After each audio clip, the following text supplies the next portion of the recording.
ಯೇಸುವೇ ಸ್ತೋತ್ರ, ಯೇಸುವೇ ಆರಾಧನೆ ಮಹಿಮೆ. ಹಾಲೆಲೂಯ. ನಿನ್ನ ಸೇವಕನಾದ ನನ್ನ ಮೇಲೆ ದಯವಿಡು, ಆಗ ಜೀವದಿಂದೆದ್ದು ನಿನ್ನ ವಾಕ್ಯವನ್ನು ಕೈಕೊಳ್ಳುವೆನು. ನನ್ನ ಕಣ್ಣು ತೆರೆ, ಆಗ ನಿನ್ನ ಧರ್ಮಶಾಸ್ತ್ರದ ಅದ್ಭುತಗಳನ್ನು ಕಂಡುಕೊಳ್ಳುವೆನು. ನಾನು ಭೂಲೋಕದಲ್ಲಿ ಪ್ರವಾಸಿಯಾಗಿದ್ದೇನೆ, ನಿನ್ನ ಆಜ್ಞೆಗಳನ್ನು ನನಗೆ ಮರೆಮಾಡಬೇಡ. ಯಾವಾಗಲೂ ನಿನ್ನ ವಿಧಿಗಳನ್ನೇ ಹಂಬಲಿಸದಿರುವ ನನ್ನ ಪ್ರಾಣವು ಜಜ್ಜಿ ಹೋಗಿದೆ.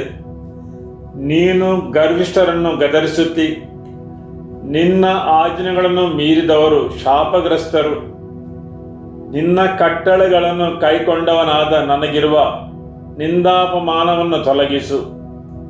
ಪ್ರಭುಗಳು ಕೂತುಕೊಂಡು ನನಗೆ ವಿರೋಧವಾಗಿ ಒಳಸಂಚು ಮಾಡಿದರೂ ನಿನ್ನ ಸೇವಕನು ನಿನ್ನ ನಿಬಂಧನೆಗಳನ್ನೇ ಧ್ಯಾನಿಸುತ್ತಿರುವನು. ನಿನ್ನ ಕಟ್ಟಳೆಗಳು ನನ್ನ ಆನಂದವು, ಅವೇ ನನ್ನ ಮಂತ್ರಾಲೋಚಕರು. ಹಾಲೆಲೂಯ. ಆಮೆನ್. ಯೇಸುವೇ ಸ್ತೋತ್ರ, ಯೇಸುವೇ ಆರಾಧನೆ. ಓ ಯೇಸುವೇ ಸ್ತೋತ್ರ, ಯೇಸುವೇ ಆರಾಧನೆ. ಹಲ್ಲೆಲೂಯಾ. ಸ್ತೋತ್ರ ಸ್ತೋತ್ರ ಯೇಸುವೇ ಆರಾಧನೆ, ಯೇಸುವೇ ಸ್ತೋತ್ರ, ಯೇಸುವೇ ಆರಾಧನೆ, ಯೇಸುವೇ ಆರಾಧನೆ, ಯೇಸುವೇ ಆರಾಧನೆ, ಯೇಸುವೇ ಸ್ತೋತ್ರ, ಯೇಸುವೇ ಆರಾಧನೆ, ಯೇಸುವೇ ಆರಾಧನೆ, ಯೇಸುವೇ ಸ್ತೋತ್ರ. ಹಲ್ಲೆಲೂಯಾ. ಯೇಸುವೇ ಆರಾಧನೆ, ಯೇಸುವೇ ಸ್ತೋತ್ರ, ಸ್ತೋತ್ರ ಸ್ತೋತ್ರ. ಯೇಸುವೇ ನಿಮಗೆ ಆರಾಧನೆವಾಗಲಿ. ಯೇಸುವೇ ಸ್ತೋತ್ರ, ಸ್ತೋತ್ರ, ಯೇಸುವೇ ಆರಾಧನೆ, ಯೇಸುವೇ ಸ್ತೋತ್ರ. ಯೇಸುವೇ ನಿಮಗೆ ಸ್ತೋತ್ರ, ಸ್ತೋತ್ರ. ಯೇಸುವೇ ನಿಮಗೆ ಆರಾಧನೆವಾಗಲಿ. ಯೇಸುವೇ ಸ್ತೋತ್ರ, ಸ್ತೋತ್ರ, ಸ್ತೋತ್ರ. ಯೇಸುವೇ ನಿಮಗೆ ಸ್ತೋತ್ರ.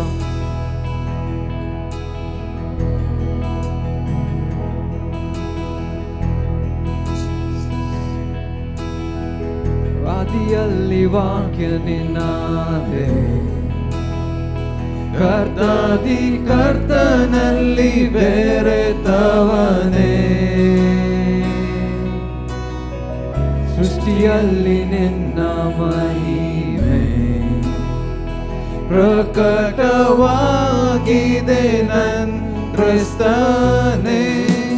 ಸುಂದರ ನಾಮವು, ಸುಂದರ ನಾಮವು, ಸುಂದರ ನಾಮವು ಯೇಸು ರಾಜನದು. ಸುಂದರ ನಾಮವು ಹೋಲಿಸಲಾಗದು. ಸುಂದರ ನಾಮವು ಯೇಸುವೇ ನಾಮ. ಸುಂದರ ನಾಮವು, ಸುಂದರ ನಾಮವು, ಸುಂದರ ನಾಮವು ಯೇಸು ರಾಜನದು. ಸುಂದರ ನಾಮವು ಹೋಲಿಸಲಾಗದು. ಸುಂದರ ನಾಮವು ಯೇಸುವೇ ನಾಮ. ನಾವಿಲ್ಲದೆ ನಿಮಗೆ ಸ್ವರ್ಗ ಬೇಕಿಲ್ಲ, ದೇವಾನಿ ಪರಲೋಕ ಕರೆ ತಂದೆ. ನನ್ನ ಪಾಪಕ್ಕಿಂತ ನಿನ್ನ ಪ್ರೀತಿ ದೊಡ್ಡದು, ಬೇರೇನು ನಮ್ಮನ್ನು ಅಗಲಿಸದು. ಅದ್ಭುತ ನಾಮವು, ಅದ್ಭುತ ನಾಮವು, ಅದ್ಭುತ ನಾಮವು ಯೇಸು ರಾಜನದು. ಅದ್ಭುತ ನಾಮವು ಹೋಲಿಸಲಾಗದು. ಅದ್ಭುತ ನಾಮವು ಯೇಸುವೇ ನಾಮ.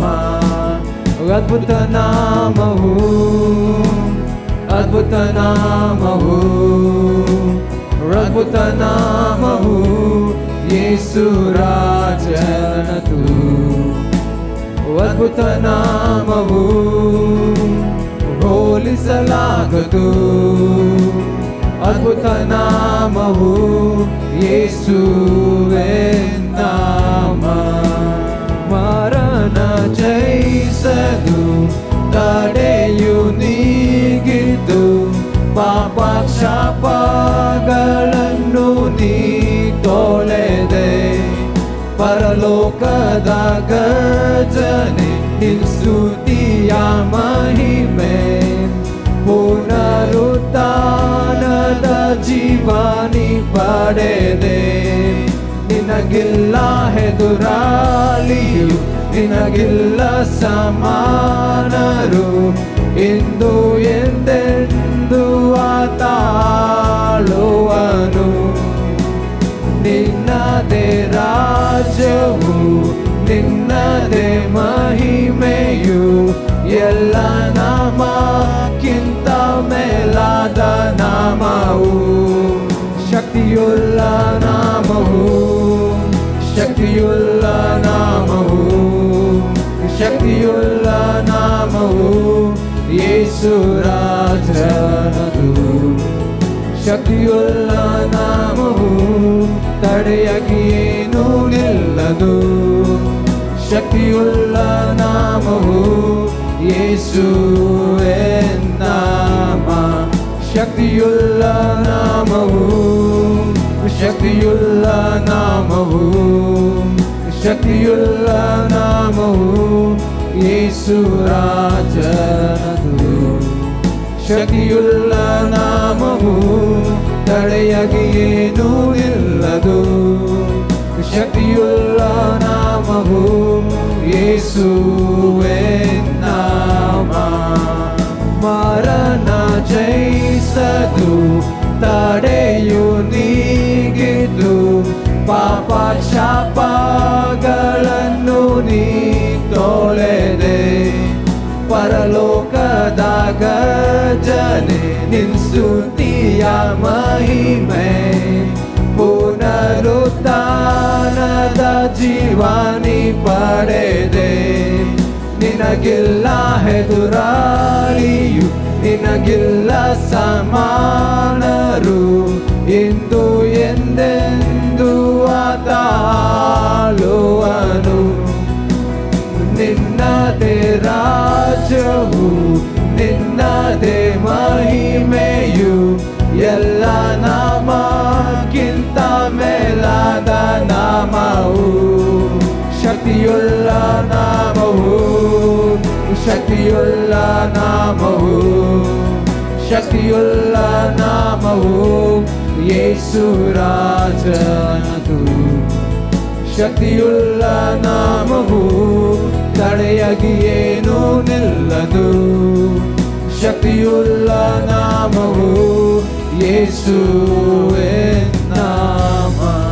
ಶಕ್ತಿಯುಳ್ಳ ನಾಮವು ಶಕ್ತಿಯುಳ್ಳ ನಾಮವು ಶಕ್ತಿಯುಳ್ಳ ನಾಮವು ಯೇಸು ರಾಜನದು ಶಕ್ತಿಯುಳ್ಳ ನಾಮವು ತಡೆಯಾಗಿ ಏನೂ ನಿಲ್ಲದು ಶಕ್ತಿಯುಳ್ಳ ನಾಮವು ಯೇಸುವೇ ನಾಮ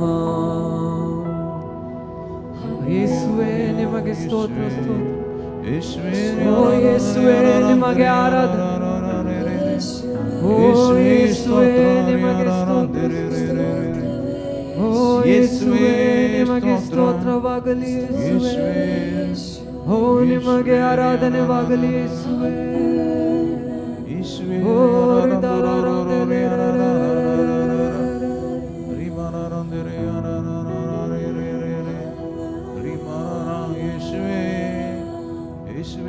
ಸ್ತೋತ್ರ ಸ್ತೋತ್ರ ಯೇಸುವೇ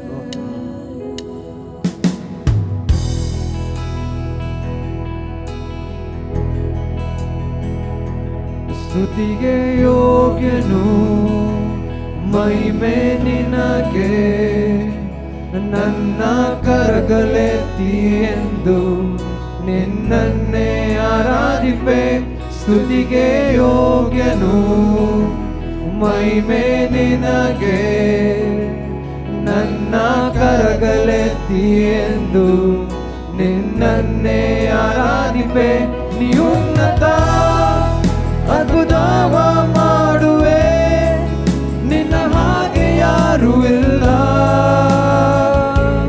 ನಿನ್ನ ಹಾಗೆ ಯಾರು ಇಲ್ಲ ನೀ ಉನ್ನತ ಅದ್ಭುತವ ಮಾಡುವೆ ನಿನ್ನ ಹಾಗೆ ಯಾರು ಇಲ್ಲ,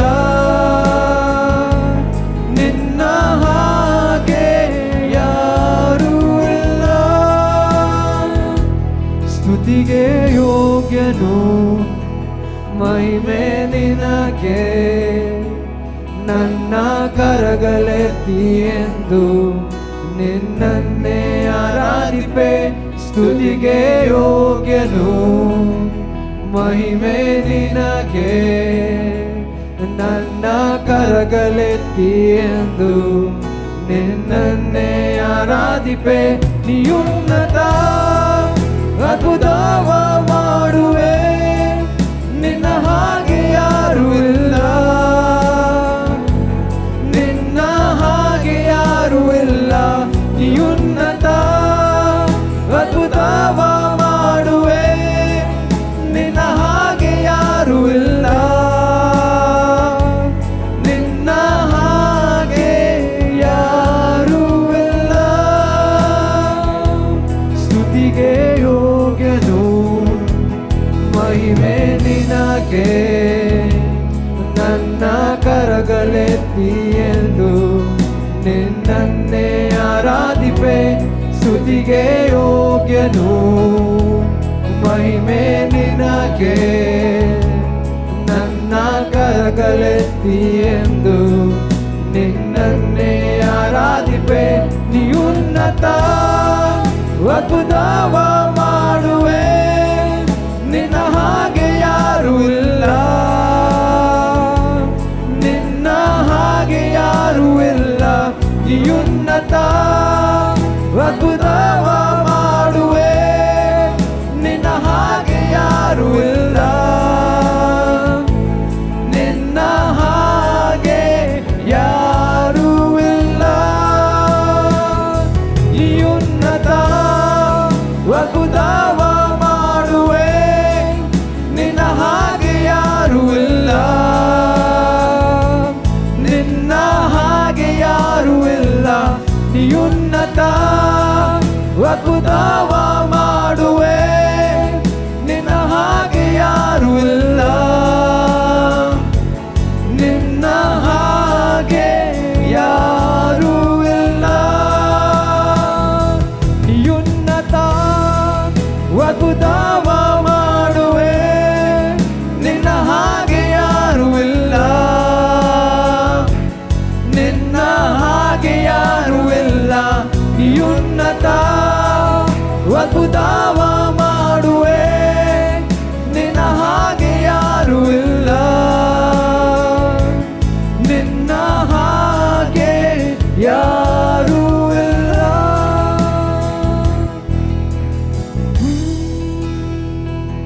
ಸ್ತುತಿಗೆ ಯೋಗ್ಯನು ಮಹಿಮೆ ನಿನಗೆ, ನನ್ನ ಕರಗಳೆತ್ತಿ ಎಂದು ನಿನ್ನನ್ನೇ ಆರಾಧಿಪೆ. ಸ್ತುತಿಗೆ ಯೋಗ್ಯನು ಮಹಿಮೆ ನಿನಗೆ, ನನ್ನ ಕರಗಳೆತ್ತಿ ಎಂದು ನಿನ್ನನ್ನೇ ಆರಾಧಿಪೆ. ನೀ ಉನ್ನತ ಅದ್ಭುತವ ಮಾಡುವೆ, ನಿನ್ನ ಹಾಗೆ ಯಾರು ಇಲ್ಲ, ನಿನ್ನ ಹಾಗೆ ಯಾರು ಇಲ್ಲ. ನೀ ಉನ್ನತ ಅದ್ಭುತವ ಮಾಡುವೆ, ನಿನ್ನ ಹಾಗೆ ಯಾರು ಇಲ್ಲ, ನಿನ್ನ ಹಾಗೆ ಯಾರು ಇಲ್ಲ. ನೀ ಉನ್ನತ ಅದ್ಭುತವ ಮಾಡುವೆ, ನಿನ್ನ ಹಾಗೆ ಯಾರು ಇಲ್ಲ, ನಿನ್ನ ಹಾಗೆ ಯಾರು ಇಲ್ಲ. ನೀ ಉನ್ನತ ಅದ್ಭುತವ ಮಾಡುವೆ, ನಿನ್ನ ಹಾಗೆ ಯಾರು ಇಲ್ಲ, ನಿನ್ನ ಹಾಗೆ ಯಾರು ಇಲ್ಲ. ನೀ ಉನ್ನತ ಅದ್ಭುತವ ಮಾಡುವೆ, ನಿನ್ನ ಹಾಗೆ ಯಾರು ಇಲ್ಲ, ನಿನ್ನ ಹಾಗೆ ಯಾರು ಇಲ್ಲ. ನೀ ಉನ್ನತ ಅದ್ಭುತವ ಮಾಡುವೆ, ನಿನ್ನ ಹಾಗೆ ಯಾರೂ ಇಲ್ಲ, ನಿನ್ನ ಹಾಗೆ ಯಾರೂ ಇಲ್ಲ, ನಿನ್ನ ಹಾಗೆ ಯಾರೂ ಇಲ್ಲ, ನಿನ್ನ ಹಾಗೆ ಯಾರೂ ಇಲ್ಲ. ಯೇಸುವೇ ನಿಮಗೆ ಸ್ತೋತ್ರ, ಆರಾಧನೆ, ಓ ಯೇಸುವೇ ನಿಮಗೆ ಸ್ತೋತ್ರ, ಆರಾಧನೆ, ಆರಾಧನೆ, ಸ್ತೋತ್ರ, ಯೇಸುವೇ ನಿಮಗೆ ಸ್ತೋತ್ರ, ಸ್ತೋತ್ರ, ಸ್ತೋತ್ರ, ಯೇಸುವೇ ಆರಾಧನೆ, ಯೇಸುವೇ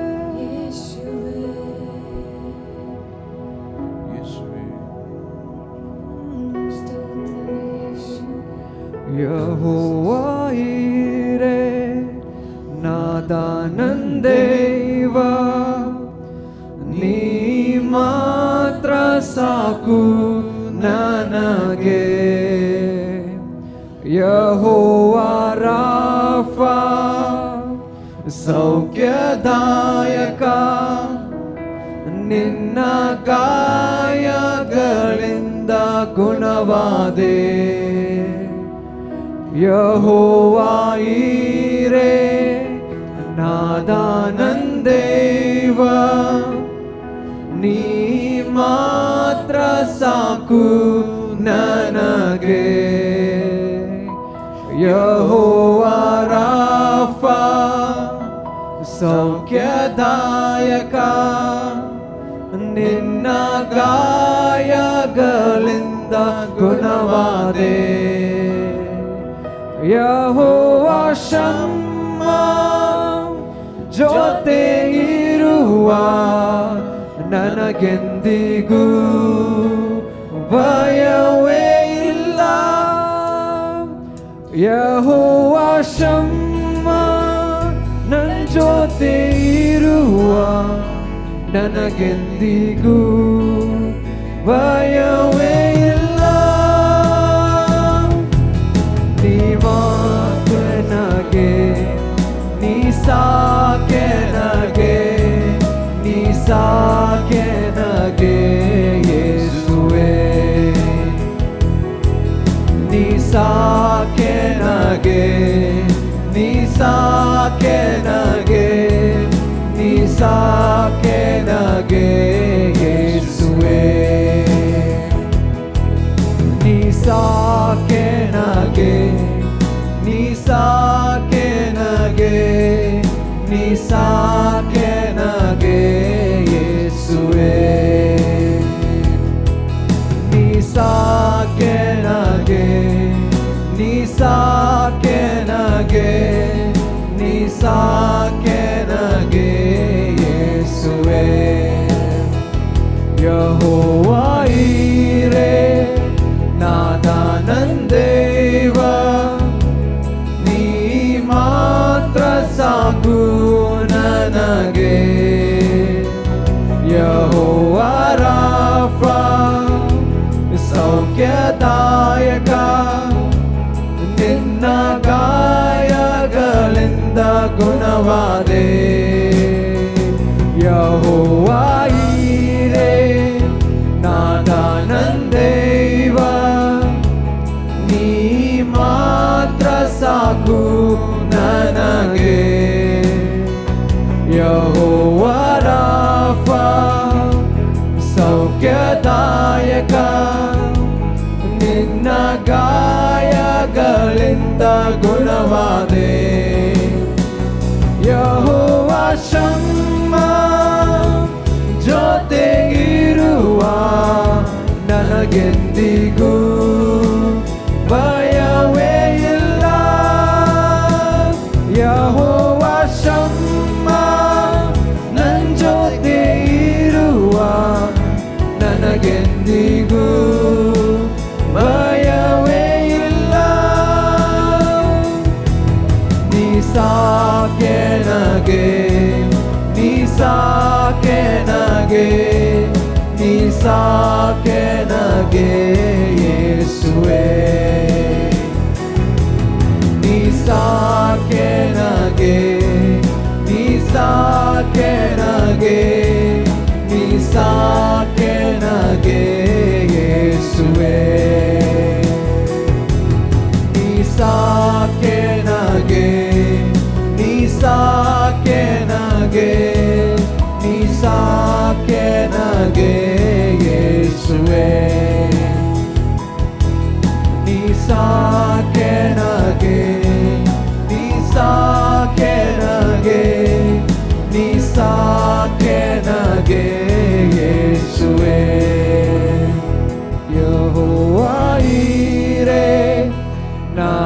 ನಂದೈವ ನೀ ಮಾತ್ರ ಸಾಕು ನನಗೆ.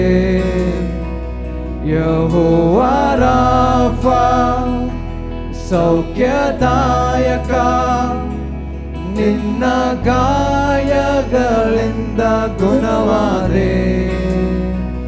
ಯೆಹೋವಾ ಶಮ್ಮ ಜೊತೆ ಇರುವ ನನಗೆಂದಿಗೂ ಭಯವೇ ಇಲ್ಲ. ಯೆಹೋವಾ ಶಮ್ಮ ನನ್ ಜೊತೆ ಇರುವ ನನಗೆಂದಿಗೂ ಭಯವೇ ಇಲ್ಲ. ನೀ ಸಾಕೆ ನಗೆ, ನೀ ಸಾಕೆ ನಗೆ, ನೀ ಸಾಕೆ ನಗೆ ಯೇಸುವೇ. ನೀ ಸಾಕೆ ನಗೆ, ನೀ ಸಾಕೆ ನಗೆ, ನೀ ಸಾಕೆ ನಗೆ ಯೇಸುವೇ.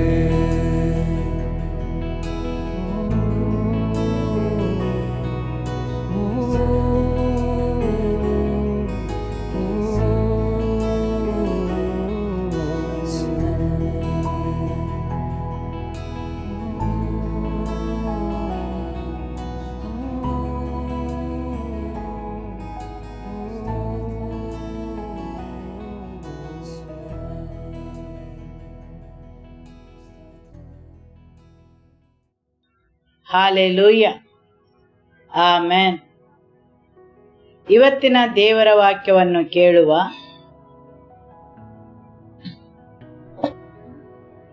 ಇವತ್ತು ಪಾಸ್ಟರ್ ಅವರು ಈ ಆರ್ಥಿಕ ವರ್ಷಕ್ಕೆ ದೇವರು ಕೊಟ್ಟ ವಾಗ್ದಾನದ ಬಗ್ಗೆ ತಿಳಿಸಿದರು. ಆತನು ಆಹ್ಲಾದಕರವಾದ ಆಶ್ಚರ್ಯವನ್ನು ತರುವುದಾಗಿ ತಿಳಿಸಿದನೆಂದರು. ಹೌದು, ದೇವರು ತರುವ ಆ ಆನಂದಕರವಾದ ಕಾರ್ಯದಿಂದಾಗಿ ನಿಮ್ಮೊಳಗೆ ಸಂತೋಷ ಹಾಗೂ ಮನೋಹರವಾದ ಆನಂದವನ್ನು ತರುವುದೆಂದರು. ಇಸ್ರಾಯೇಲರು ತಮ್ಮ ಗುಲಾಮತನದ ಬಂಧನದಿಂದ ಬಿಡುಗಡೆ ಹೊಂದಿ ಹೊರಗೆ ಬಂದ ಮೇಲೆ, ಮರುಭೂಮಿಯನ್ನು ದಾಟಿ ಬಂದ ಮೇಲೆ ಅವರು ಒಮ್ಮೆಲೆ ಒಂದು ಕಡೆ ಸಿಲುಕಿಕೊಂಡ ಹಾಗೆ ಭಾವಿಸಿದರು.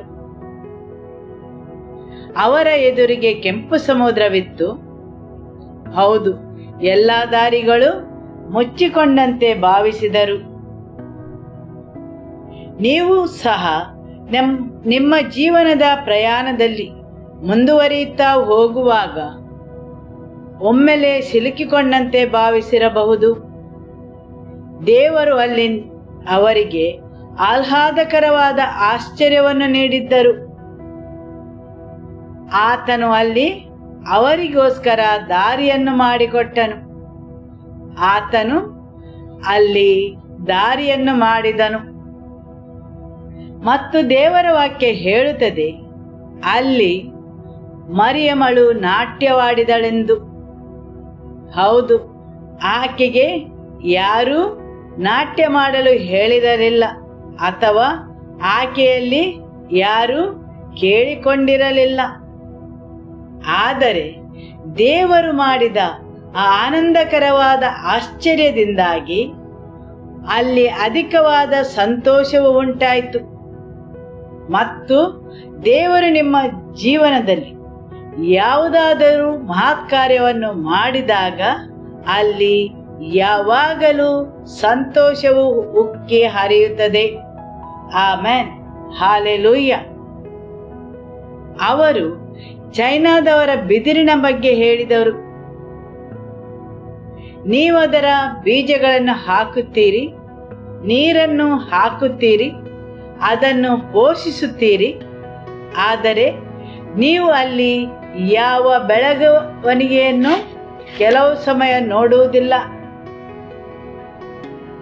ಅನೇಕ ಸಲ ದೇವರ ಜೊತೆಗಿನ ನಿಮ್ಮ ದೈನಂದಿನ ಬೆಳವಣಿಗೆಯು ಇದೇ ರೀತಿ ಇರುತ್ತದೆ.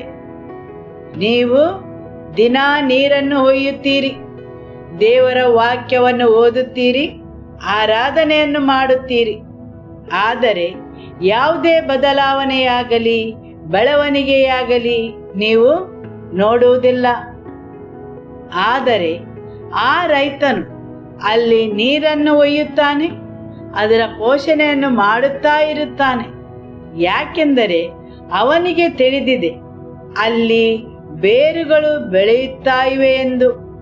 ಮತ್ತು 4 ವರ್ಷ ಅವನಲ್ಲಿ ಏನನ್ನೂ ನೋಡುವುದಿಲ್ಲ, ಯಾವುದೇ ಬೆಳವಣಿಗೆಯನ್ನು ನೋಡುವುದಿಲ್ಲ.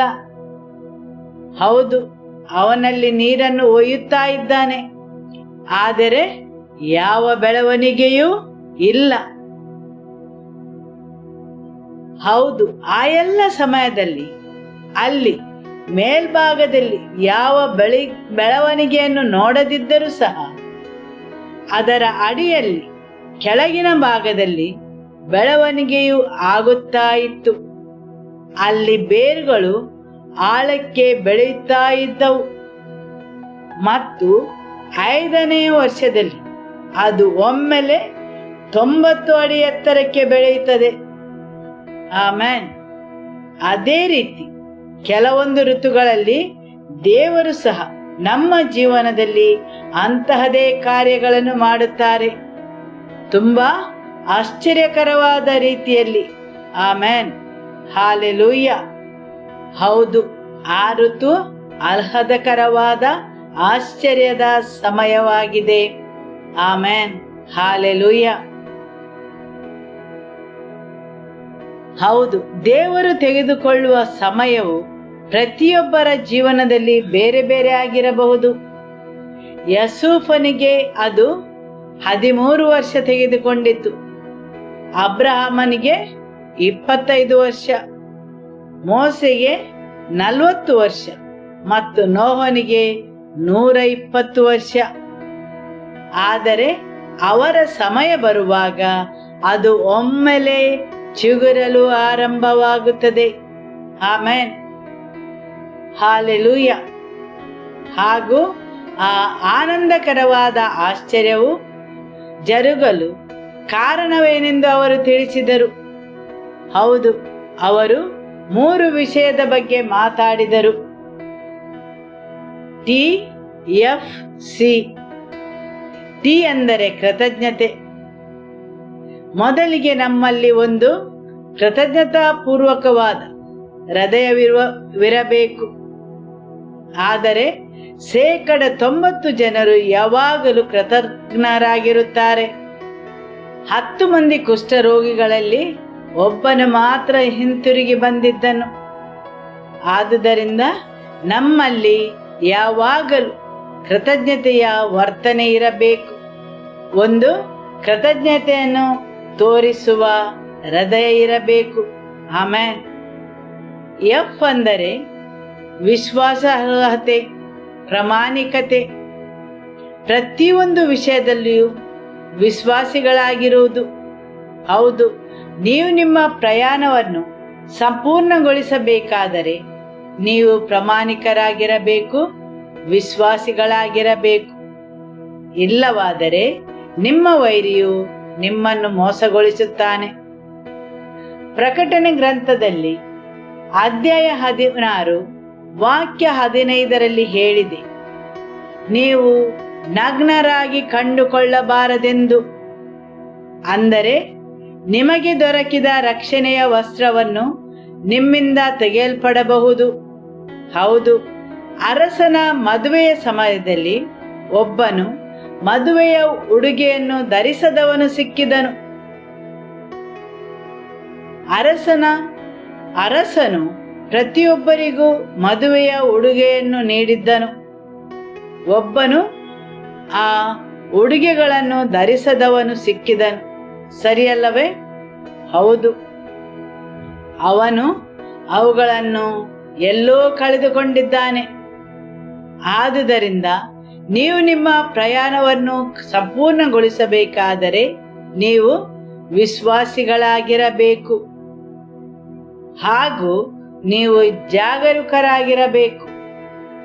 ಹೌದು, ನಿಮ್ಮ ಚಿಂತನೆಗಳಲ್ಲಿ ನಿಮ್ಮ ಮಾತುಗಳಲ್ಲಿ, ನಿಮ್ಮ ಸಾಕ್ಷಿಗಳಲ್ಲಿ, ನಿಮ್ಮ ಗುಣಸ್ವಭಾವಗಳಲ್ಲಿ, ನಿಮ್ಮ ನಡತೆಗಳಲ್ಲಿ ನೀವು ಜಾಗರೂಕರಾಗಿರಬೇಕು.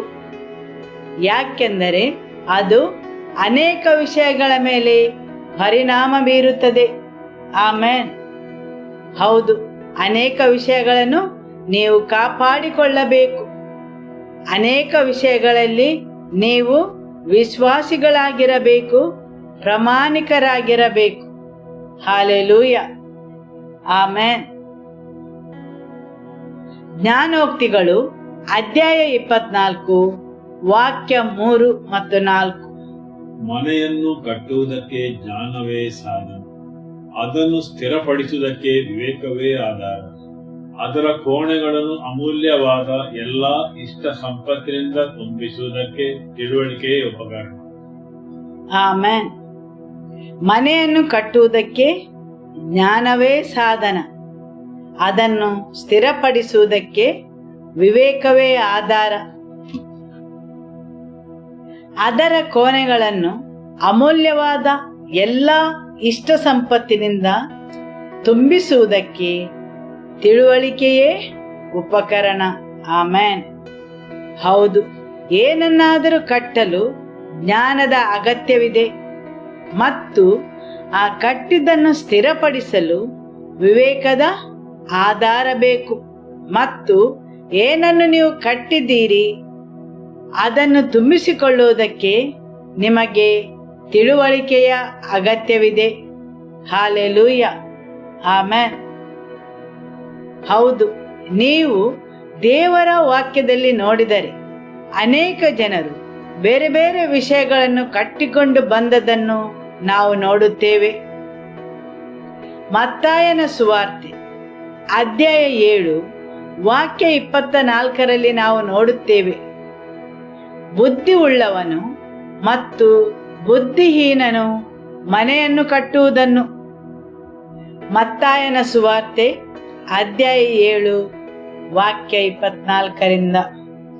ಆದ್ದರಿಂದ ಈ ನನ್ನ ಮಾತುಗಳನ್ನು ಕೇಳಿ ಅವುಗಳಂತೆ ನಡೆಯುವವನು ಬಂಡೆಯ ಮೇಲೆ ಮನೆಯನ್ನು ಕಟ್ಟಿಕೊಂಡ ಬುದ್ಧಿಯುಳ್ಳ ಮನುಷ್ಯನನ್ನು ಹೋಲುವನು. ಕಟ್ಟಿದ ಮೇಲೆ ಮಳೆ ಸುರಿಯಿತು, ಹಳ್ಳಗಳು ಬಂದವು, 4 ಕಡೆಯಿಂದ ಗಾಳಿ ಬೀಸಿ ಆ ಮನೆಗೆ ಬಡಿಯಿತು. ಆದಾಗೂ ಅದರ ಅಸ್ಥಿವಾರವು ಬಂಡೆ ಮೇಲಿದ್ದರಿಂದ ಅದು ಬೀಳಲಿಲ್ಲ. ಆದರೆ ಈ ನನ್ನ ಮಾತುಗಳನ್ನು ಕೇಳಿಯೂ ಅವುಗಳಂತೆ ನಡೆಯದೆ ಪ್ರತಿಯೊಬ್ಬನು ಕುಸುಬಿನ ಮೇಲೆ ಮನೆಯನ್ನು ಕಟ್ಟಿಕೊಂಡ ಬುದ್ಧಿಹೀನ ಮನುಷ್ಯನನ್ನು ಹೋಲುವನು. ಕಟ್ಟಿದ ಮೇಲೆ ಮಳೆ ಸುರಿಯಿತು, ಹಳ್ಳಗಳು ಬಂದವು, 4 ಕಡೆಯಿಂದ ಗಾಳಿ ಬೀಸಿ ಆ ಮನೆಗೆ ಹೊಡೆಯಿತು. ಆಗ ಅದು ದಡಮ್ಮನೆ ಹೊಡೆದುಕೊಂಡು ಬಿತ್ತು. ಆಮೆನ್. ಇಲ್ಲಿ ದೇವರ ವಾಕ್ಯವು ಹೇಳುತ್ತದೆ, ಈ ನನ್ನ ಮಾತುಗಳನ್ನು ಕೇಳಿ ಅವುಗಳಂತೆ ನಡೆಯುವವನೆಂದು. ನೀವು ಏನನ್ನಾದರೂ ಕಟ್ಟಿಕೊಂಡು ಬರಬೇಕಾದರೆ ನೀವು ಮೊದಲು ಕೇಳಿಸಿಕೊಳ್ಳಬೇಕು. ಹೌದು, ಮೊದಲು ನೀವು ಕೇಳಿಸಿಕೊಳ್ಳುವುದು, ನಂತರ ಆ ವಾಕ್ಯಕ್ಕೆ ನೀವು ವಿಧೇಯರಾಗುವುದು. ನಿಮ್ಮ ನೆರೆಯವರನ್ನು ನೋಡಿ ಹೇಳಿ, ಅಲ್ಲಿ ಕೇಳಿಸಿಕೊಳ್ಳಲಿಕ್ಕಿದೆ. ನಂತರ ನೀವು ಕೇಳಿಸಿಕೊಂಡದಕ್ಕೆ ನೀವು ವಿಧೇಯರಾಗುವುದು. ಹೌದು, ನೀವು ವಿಧೇಯರಾಗಬೇಕು. ಕೇಳಿಸಿಕೊಳ್ಳುವುದು ಮತ್ತು ಅದರ ಪ್ರಕಾರ ನಡೆದುಕೊಳ್ಳುವುದು. ದೇವರ ವಾಕ್ಯ ಹೇಳುತ್ತದೆ, ಯಾರು ಕೇಳಿಸಿಕೊಂಡು ಅದರ ಪ್ರಕಾರ ನಡೆದುಕೊಳ್ಳುತ್ತಾರೆ ಅವರು ಬುದ್ಧಿವಂತರೆಂದು. 2 ಮನೆಯನ್ನು ಕಟ್ಟಿಕೊಳ್ಳುತ್ತಾರೆ. ನಾವು ಈ ಸಾಮ್ಯವನ್ನು ಚಿಕ್ಕ ಮಕ್ಕಳಿಂದ ಕೇಳಿಸಿಕೊಂಡು ಬಂದಿದ್ದೇವೆ. ಒಬ್ಬನು ಮನೆಯನ್ನು ಬಂಡೆಯ ಮೇಲೂ ಇನ್ನೊಬ್ಬನು ಮರಳಿನ ಮೇಲೂ ಕಟ್ಟಿಕೊಳ್ಳುತ್ತಾರೆಂದು. ಸರಿಯಲ್ಲವೇ? ಹೌದು. ಬಂಡೆಯು ಗಟ್ಟಿಯಾದ ವಸ್ತು, ಮರಳು ಅಸ್ಥಿರವಾದ ವಸ್ತು. ಯಾವಾಗಲೂ ಬದಲಾವಣೆಗೊಳ್ಳುತ್ತಾ ಇರುತ್ತದೆ. ಅದು ಸ್ಥಿರವಾಗಿ ಇರುವುದಿಲ್ಲ. ಒಂದು ಬದಿಯಿಂದ ಒತ್ತಡ ಬಂದರೆ ಅದು ಇನ್ನೊಂದು ಬದಿಗೆ ವಾಲಿಕೊಳ್ಳುತ್ತದೆ. ಆದರೆ ಬಂಡೆಯು ಗಟ್ಟಿಯಾಗಿಯೂ ಸ್ಥಿರವಾಗಿಯೂ ಇರುತ್ತದೆ, ಅದರಲ್ಲಿ ಏರಿಳಿತ ಇರುವುದಿಲ್ಲ. ಆದುದರಿಂದ ಯಾವಾಗಲೂ ನಿಮ್ಮ ಅಡಿಪಾಯವು ಗಟ್ಟಿಯಾಗಿರಬೇಕು. ಅಲ್ಲಿ ನೀವು ಏನನ್ನು ಕಟ್ಟಿಕೊಂಡು ಬರುತ್ತೀರಿ ಅದು ಮುಖ್ಯವಾಗಿದೆ. ನಿಮ್ಮ ಅಡಿಪಾಯ ಯಾವಾಗಲೂ ಅಸ್ಥಿರವಾಗಿಯೂ ಬಾಗುವಂತೆಯೂ ಇರಬಾರದು. ಹೌದು, ಈಗಾಗಲೇ ಅಡಿಪಾಯವನ್ನು ಹಾಕಿದ್ದರಿಂದ ಬೇರೊಂದು ಅಡಿಪಾಯವನ್ನು ಹಾಕಲು ಸಾಧ್ಯವಿಲ್ಲ. ನೀವು ಏನನ್ನು ಕಟ್ಟುವುದಿದ್ದರೂ ಸಹ, ಹೌದು, ಯೇಸು ಕ್ರಿಸ್ತನು ಹಾಕಿದ ಅಡಿಪಾಯದಲ್ಲಿ ಮಾತ್ರ ನೀವು ಕಟ್ಟಬಹುದು. ಆಮೆನ್. ಅನೇಕ ಸಲ ಜನರು ಅವರಿಗೆ ಏನು ಬೇಕಾಗಿದೆಯೋ ಅದನ್ನು ಕಟ್ಟಿಕೊಂಡು ಬರುತ್ತಾರೆ, ಸರಿಯಲ್ಲವೇ? ಆಮೆನ್. ಹೇಗೆ ಆ ಮನುಷ್ಯನು ಮರಳಿನ ಮೇಲೆ ಮನೆಯನ್ನು ಕಟ್ಟಿದನೋ ಅದೇ ರೀತಿ ಜನರು ಅವರಿಗೆ ಬೇಕಾದಂತೆ ಕಟ್ಟಿಕೊಂಡು ಬರುತ್ತಾರೆ. ಮರಳಿನಲ್ಲಿ ಅನೇಕ ತುಣುಕುಗಳಿರುತ್ತವೆ. ಅದೇ ರೀತಿ ಜನರು ಅನೇಕ ವಿಷಯಗಳಿಂದ ಕಟ್ಟಿಕೊಂಡು ಬರುತ್ತಾರೆ, ಆದರೆ ಅದು ಶಾಶ್ವತವಾಗಿ ಉಳಿಯುವುದಿಲ್ಲ. ಏನನ್ನು ನೀವು ಕಟ್ಟಿಕೊಂಡು ಬರುತ್ತೀರಾ ಅದು ಶಾಶ್ವತವಾಗಿ ಉಳಿಯಬೇಕು. ಅದು ನಿಮ್ಮ ದೇವರ ಜೊತೆಗಿನ ವಿಶ್ವಾಸದ ನಡೆಯಾಗಿರಬಹುದು. 1 ಪೇತ್ರನು ಅಧ್ಯಾಯ 2 ವಾಕ್ಯ 5 ಹೇಳಿದೆ, ನಾವು ಕಟ್ಟಿಕೊಂಡು ಬರುವ ಆ ಆತ್ಮಿಕ ಮನೆಗಳಾಗಿದ್ದೇವೆ ಎಂದು. ಆಮೆನ್. ಹಾಲೆಲೂಯ. ನೀವು ಸಹ ಜೀವವುಳ್ಳ ಕಲ್ಲುಗಳಾಗಿದ್ದು ಆತ್ಮ ಸಂಬಂಧವಾದ ಮಂದಿರವಾಗಲಿಕ್ಕೆ ಕಟ್ಟಲ್ಪಡುತ್ತಾ ಇದ್ದೀರಿ ಮತ್ತು ಯೇಸು ಕ್ರಿಸ್ತನ ಮೂಲಕ ದೇವರಿಗೆ ಸಮರ್ಪಕವಾದ ಆತ್ಮೀಯ ಯಜ್ಞಗಳನ್ನು ಸಮರ್ಪಿಸುವುದಕ್ಕೆ ಪವಿತ್ರ ಯಾಜಕ ವರ್ಗದವರಾಗಿದ್ದೀರಿ. ಆಮೆನ್. ಹೌದು, ನಾನು ಮತ್ತು ನೀವು ಆ ಜೀವವುಳ್ಳ ಕಲ್ಲುಗಳಾಗಿದ್ದು ಆತ್ಮ ಸಂಬಂಧವಾದ ಮಂದಿರವಾಗಲಿಕ್ಕೆ ಕಟ್ಟಲ್ಪಡುವವರಾಗಿದ್ದೇವೆ. ಆಮೆನ್. ಮತ್ತು ಅದನ್ನು ಹೇಗೆ ಕಟ್ಟಲ್ಪಡುತ್ತಾ ಇದ್ದೇವೆ ಅದು ಮುಖ್ಯವಾಗಿದೆ. ಯಾವುದನ್ನು ಕಟ್ಟುತ್ತೇವೆ ಅದು ಮುಖ್ಯವಾಗಿದೆ. ಆಮೆನ್. ಹಾಲೆಲೂಯ. ಆತನ ಮೇಲೆ ನಿಮಗಿರುವ ಪ್ರೀತಿಯು ಮುಖ್ಯವಾಗಿದೆ. ನೀವು ಆತನನ್ನು ಗೌರವಿಸುವುದು ಮುಖ್ಯವಾಗಿದೆ. ಆತನ ಮೇಲೆ ನಿಮಗಿರುವ ಭಕ್ತಿಯು ಮುಖ್ಯವಾಗಿದೆ. ಆತನಲ್ಲಿ ನಿಮಗಿರುವ ವಿಧೇಯತೆಯು ಮುಖ್ಯವಾಗಿದೆ. ಆಮೆನ್. ನಿಮ್ಮ ಅಡಿಪಾಯದಲ್ಲಿ ಯಾವುದಾದರೂ ಅಲುಗಾಡುವ ವಿಷಯಗಳು ಇದ್ದರೆ ಅದು ಬೇರೆಲ್ಲ ವಿಷಯಗಳ ಮೇಲೆ ಪರಿಣಾಮವನ್ನು ಬೀರುತ್ತದೆ. ಹೌದು, ನಿಮ್ಮ ಅಡಿಪಾಯದಲ್ಲಿ ಯಾವುದಾದರೂ ಅಲುಗಾಡುವ ವಿಷಯಗಳು ಇದ್ದರೆ ಬಿರುಗಾಳಿಯು ಬರುವಾಗ ಅದರ ಮೇಲೆ ಪರಿಣಾಮ ಬೀರುತ್ತದೆ. 2 ಮನೆಗಳು ಒಂದೇ ರೀತಿಯ ಬಿರುಗಾಳಿಯನ್ನು ಎದುರಿಸುತ್ತವೆ. ಹೌದು, ಒಂದೇ ರೀತಿಯ ಹೋರಾಟಗಳು, ಒಂದೇ ರೀತಿಯ ಕಷ್ಟಗಳನ್ನು ಎದುರಿಸುತ್ತವೆ. ಒಂದೇ ಸನ್ನಿವೇಶ ಅಥವಾ ಪರಿಸ್ಥಿತಿ, ಆದರೆ ಅದರಲ್ಲಿ ಒಂದು ಮಾತ್ರ ಕೆಳಗೆ ಬೀಳುತ್ತದೆ. ಯಾಕೆಂದರೆ ಅದರ ಅಡಿಪಾಯದಲ್ಲಿ ತಪ್ಪಾಗಿತ್ತು. ಆಮೆನ್.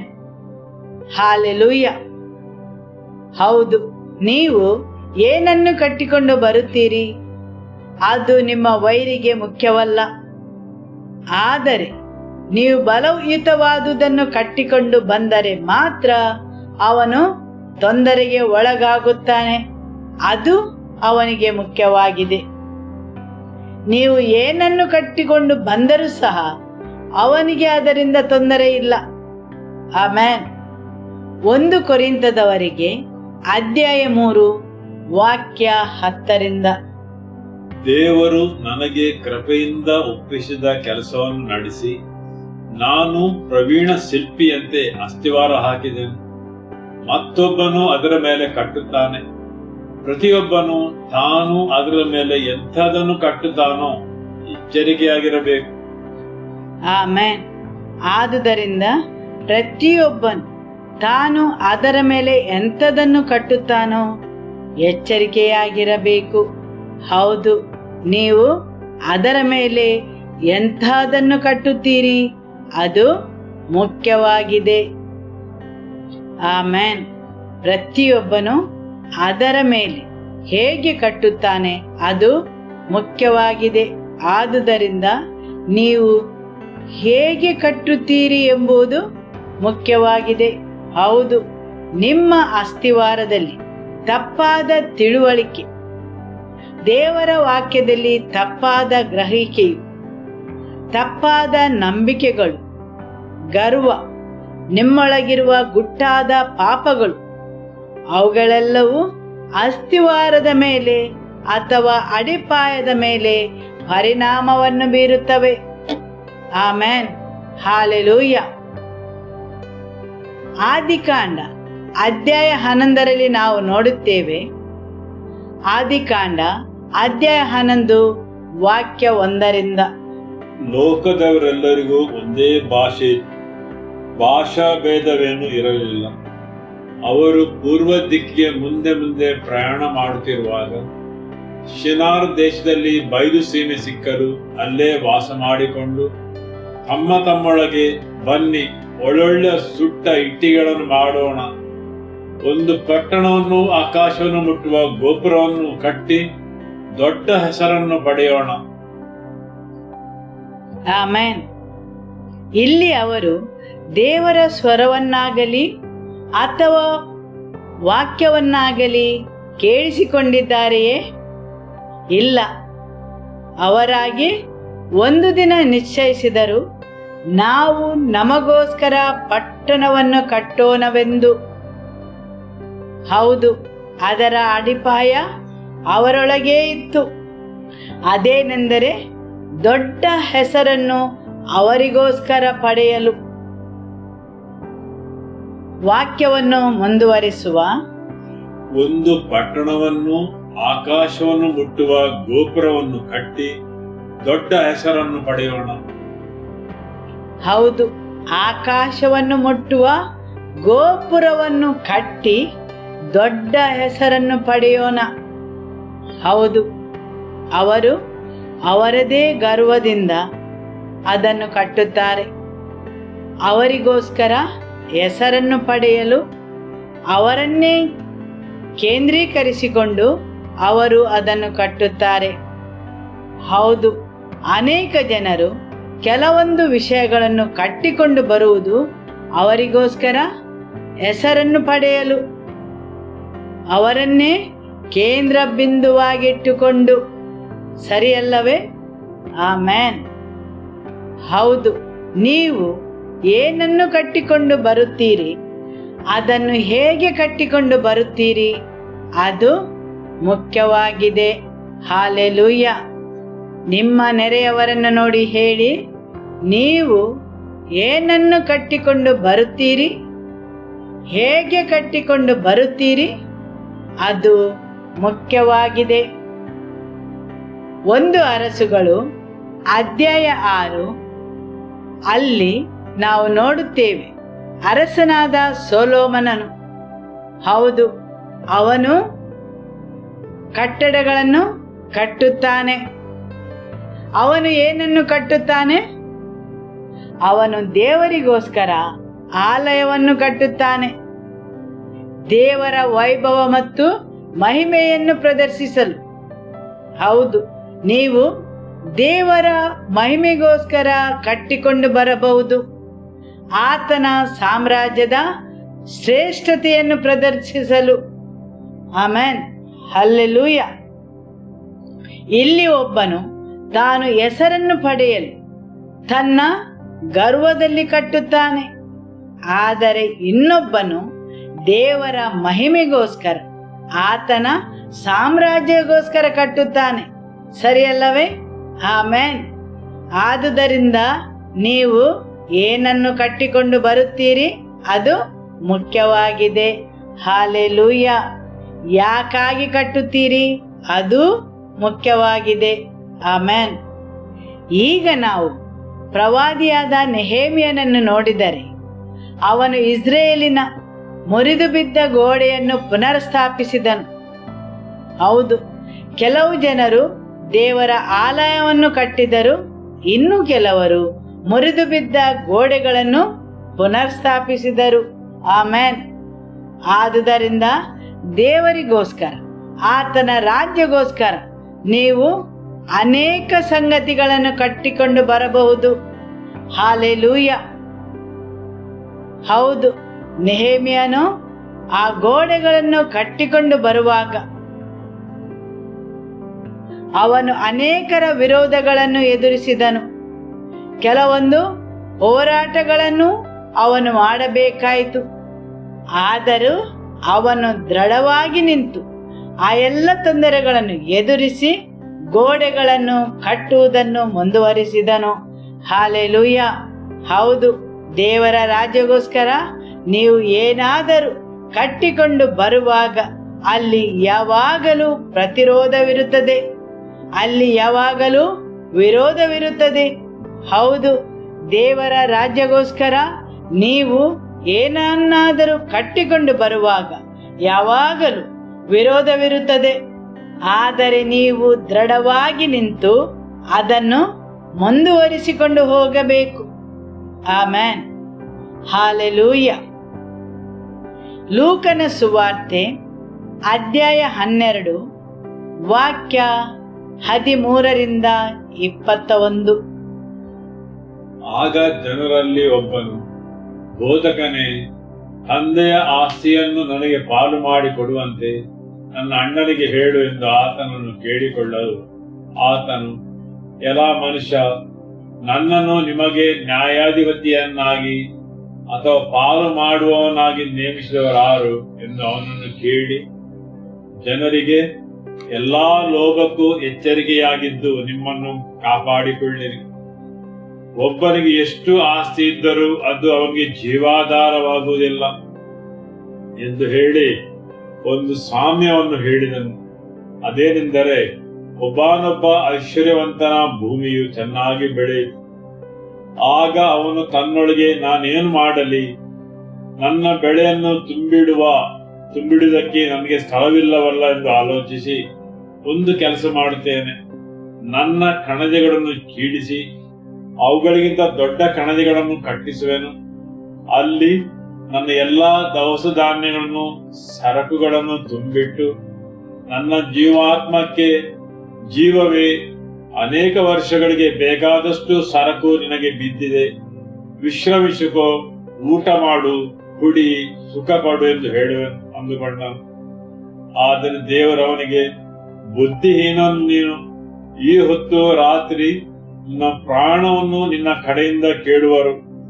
ಆಗ ನೀನು ಸಿದ್ಧ ಮಾಡಿಟ್ಟಿರುವುದು ಯಾರಿಗಾಗುವುದು ಎಂದು ಹೇಳಿದನು. ತನಗೋಸ್ಕರ ದ್ರವ್ಯವನ್ನಿಟ್ಟುಕೊಂಡು ದೇವರ ವಿಷಯಗಳಲ್ಲಿ ಐಶ್ವರ್ಯವಂತನಾಗದೆ ಇರುವವನು ಅವನಂತೆಯೇ ಇದ್ದಾನೆ ಅಂದನು. ಆಮೆನ್. ಹಾಲೆಲೂಯ. ಇಲ್ಲಿ ದೇವರ ವಾಕ್ಯದಲ್ಲಿ ಒಬ್ಬ ಐಶ್ವರ್ಯವಂತ ಮನುಷ್ಯನ ಬಗ್ಗೆ ತಿಳಿಸುತ್ತದೆ. ಅವನಿಗೆ ಸಮೃದ್ಧಿಯಾದ ಬೆಳೆಯು ಬೆಳೆಯಿತು. ಅವನ ಭೂಮಿಯು ಅವನಿಗೆ ಚೆನ್ನಾಗಿ ಬೆಳೆಯನ್ನು ನೀಡಿತು. ದೇವರ ವಾಕ್ಯವು ಮುಂದುವರಿಸಿ ಹೇಳುತ್ತದೆ, ಆಗ ಅವನು ತನ್ನೊಳಗೆ, ನಾನೇನು ಮಾಡಲಿ, ನನ್ನ ಬೆಳೆಯನ್ನು ತುಂಬಿಸಿ ಇಡುವುದಕ್ಕೆ ನನಗೆ ಸ್ಥಳವಿಲ್ಲವಲ್ಲ ಎಂದು ಆಲೋಚಿಸಿ ಒಂದು ಕೆಲಸ ಮಾಡುತ್ತೇನೆ, ನನ್ನ ಕಣಜಗಳನ್ನು ಕೀಳಿಸಿ ಅವುಗಳಿಗಿಂತ ದೊಡ್ಡ ಕಣಜಗಳನ್ನು ಕಟ್ಟಿಸುವೆನು. ಹೌದು, ಆ ಮನುಷ್ಯನು ದೊಡ್ಡ ಕಣಜಗಳನ್ನು ಕಟ್ಟಿದನು. ಯಾಕಾಗಿ ಅವನು ಆ ಕಣಜಗಳನ್ನು ಕಟ್ಟಿದನು? ಯಾಕೆಂದರೆ ಅವನಿಗೆ ಸಮೃದ್ಧಿಯಾದ ಬೆಳೆಯು ಬೆಳೆದಿದೆ. ಆಮೆನ್. ಹೌದು, ಸಮೃದ್ಧಿಯಿಂದ ಯಾವುದೇ ತೊಂದರೆ ಇಲ್ಲ.